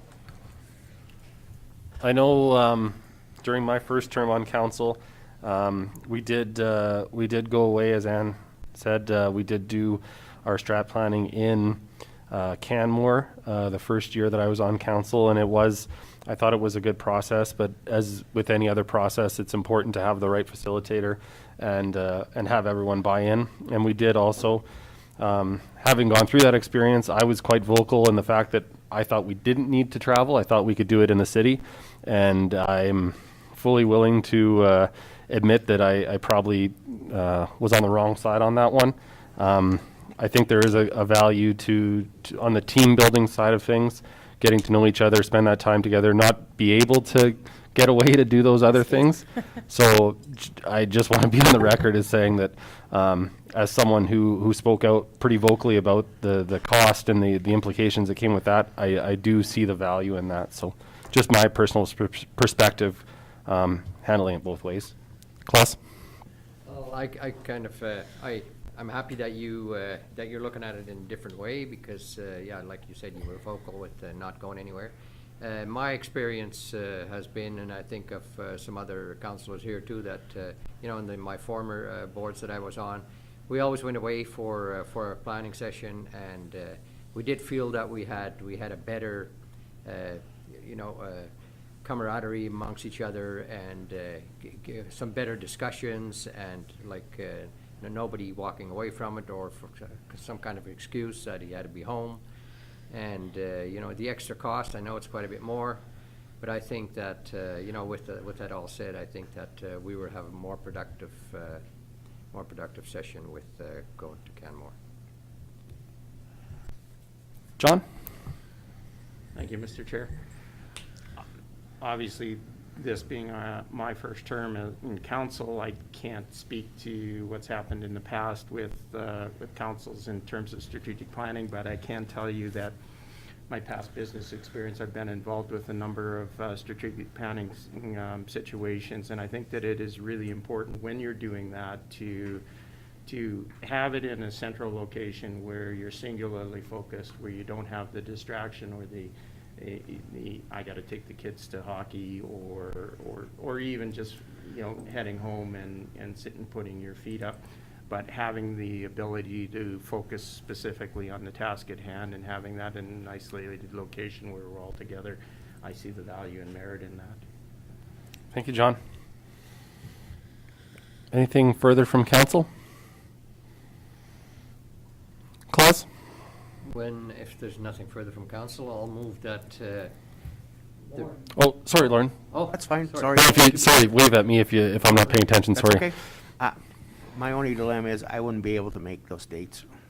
Okay, we have two, through you, Chair, to Councillor Hickey. We did have two dates in it, and we apologize. It's just that it's so full in January and February. So. We did have January 30th to February 1st or February 6th to February 8th. Oh, Yeah. you can't make either? Well, depends on airlines, I guess, and travel restrictions, but. Is it the whole time, or is it like if we tweaked it a little bit, could you, which one works I better? won't know for a couple of days, sorry. Okay.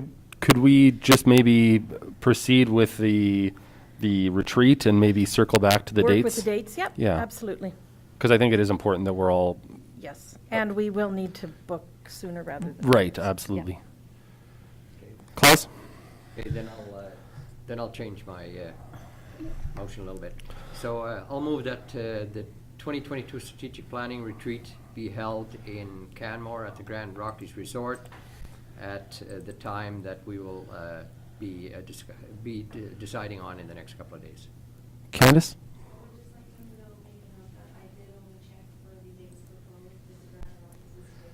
Maybe just say can't. Maybe just Canmore then, Claus. Yeah. Just Canmore, yeah. Then I'll just I'll Just- refer just- to Canmore yeah. as. We'll work We on can, dates, if we need to yes. bring this back, we can bring it back and rework it. Yeah. Absolutely. We can bring it back on the 16th. Okay. Yep. If we Okay. need to. If nothing further, I'll call the question. Those in favor? Opposed? Carried. Thanks, Ann. Next, we have F4.2 FCSS Committee reappointment. At the organizational meeting held on October 28th, 2021, Councillor Sayers was appointed to the FCSS board.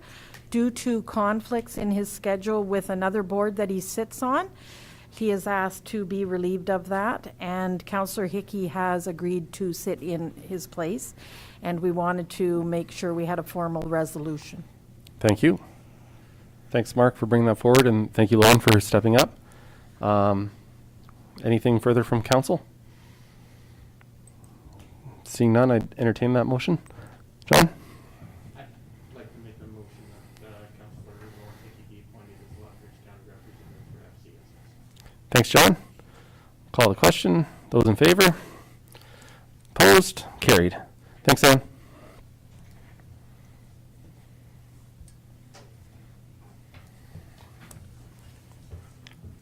And if I am, please tell me if I'm not. If I'm correct, is that that for the public portion of the meeting then? Okay, then I would entertain a motion to enter a closed session for 3 items that we have in a closed session. Lauren? Thanks, Lauren. In favor? Opposed? Carried. Thank you.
like to proceed?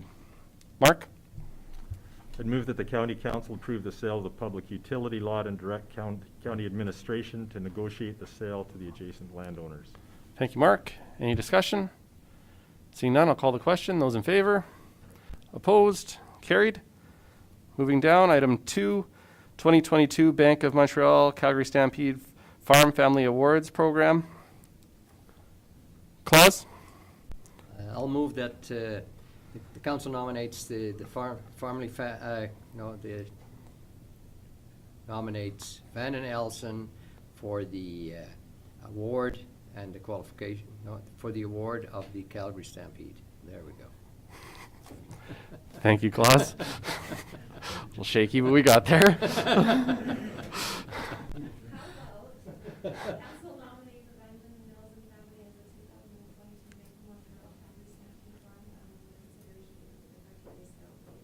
Exactly what I wanted to say.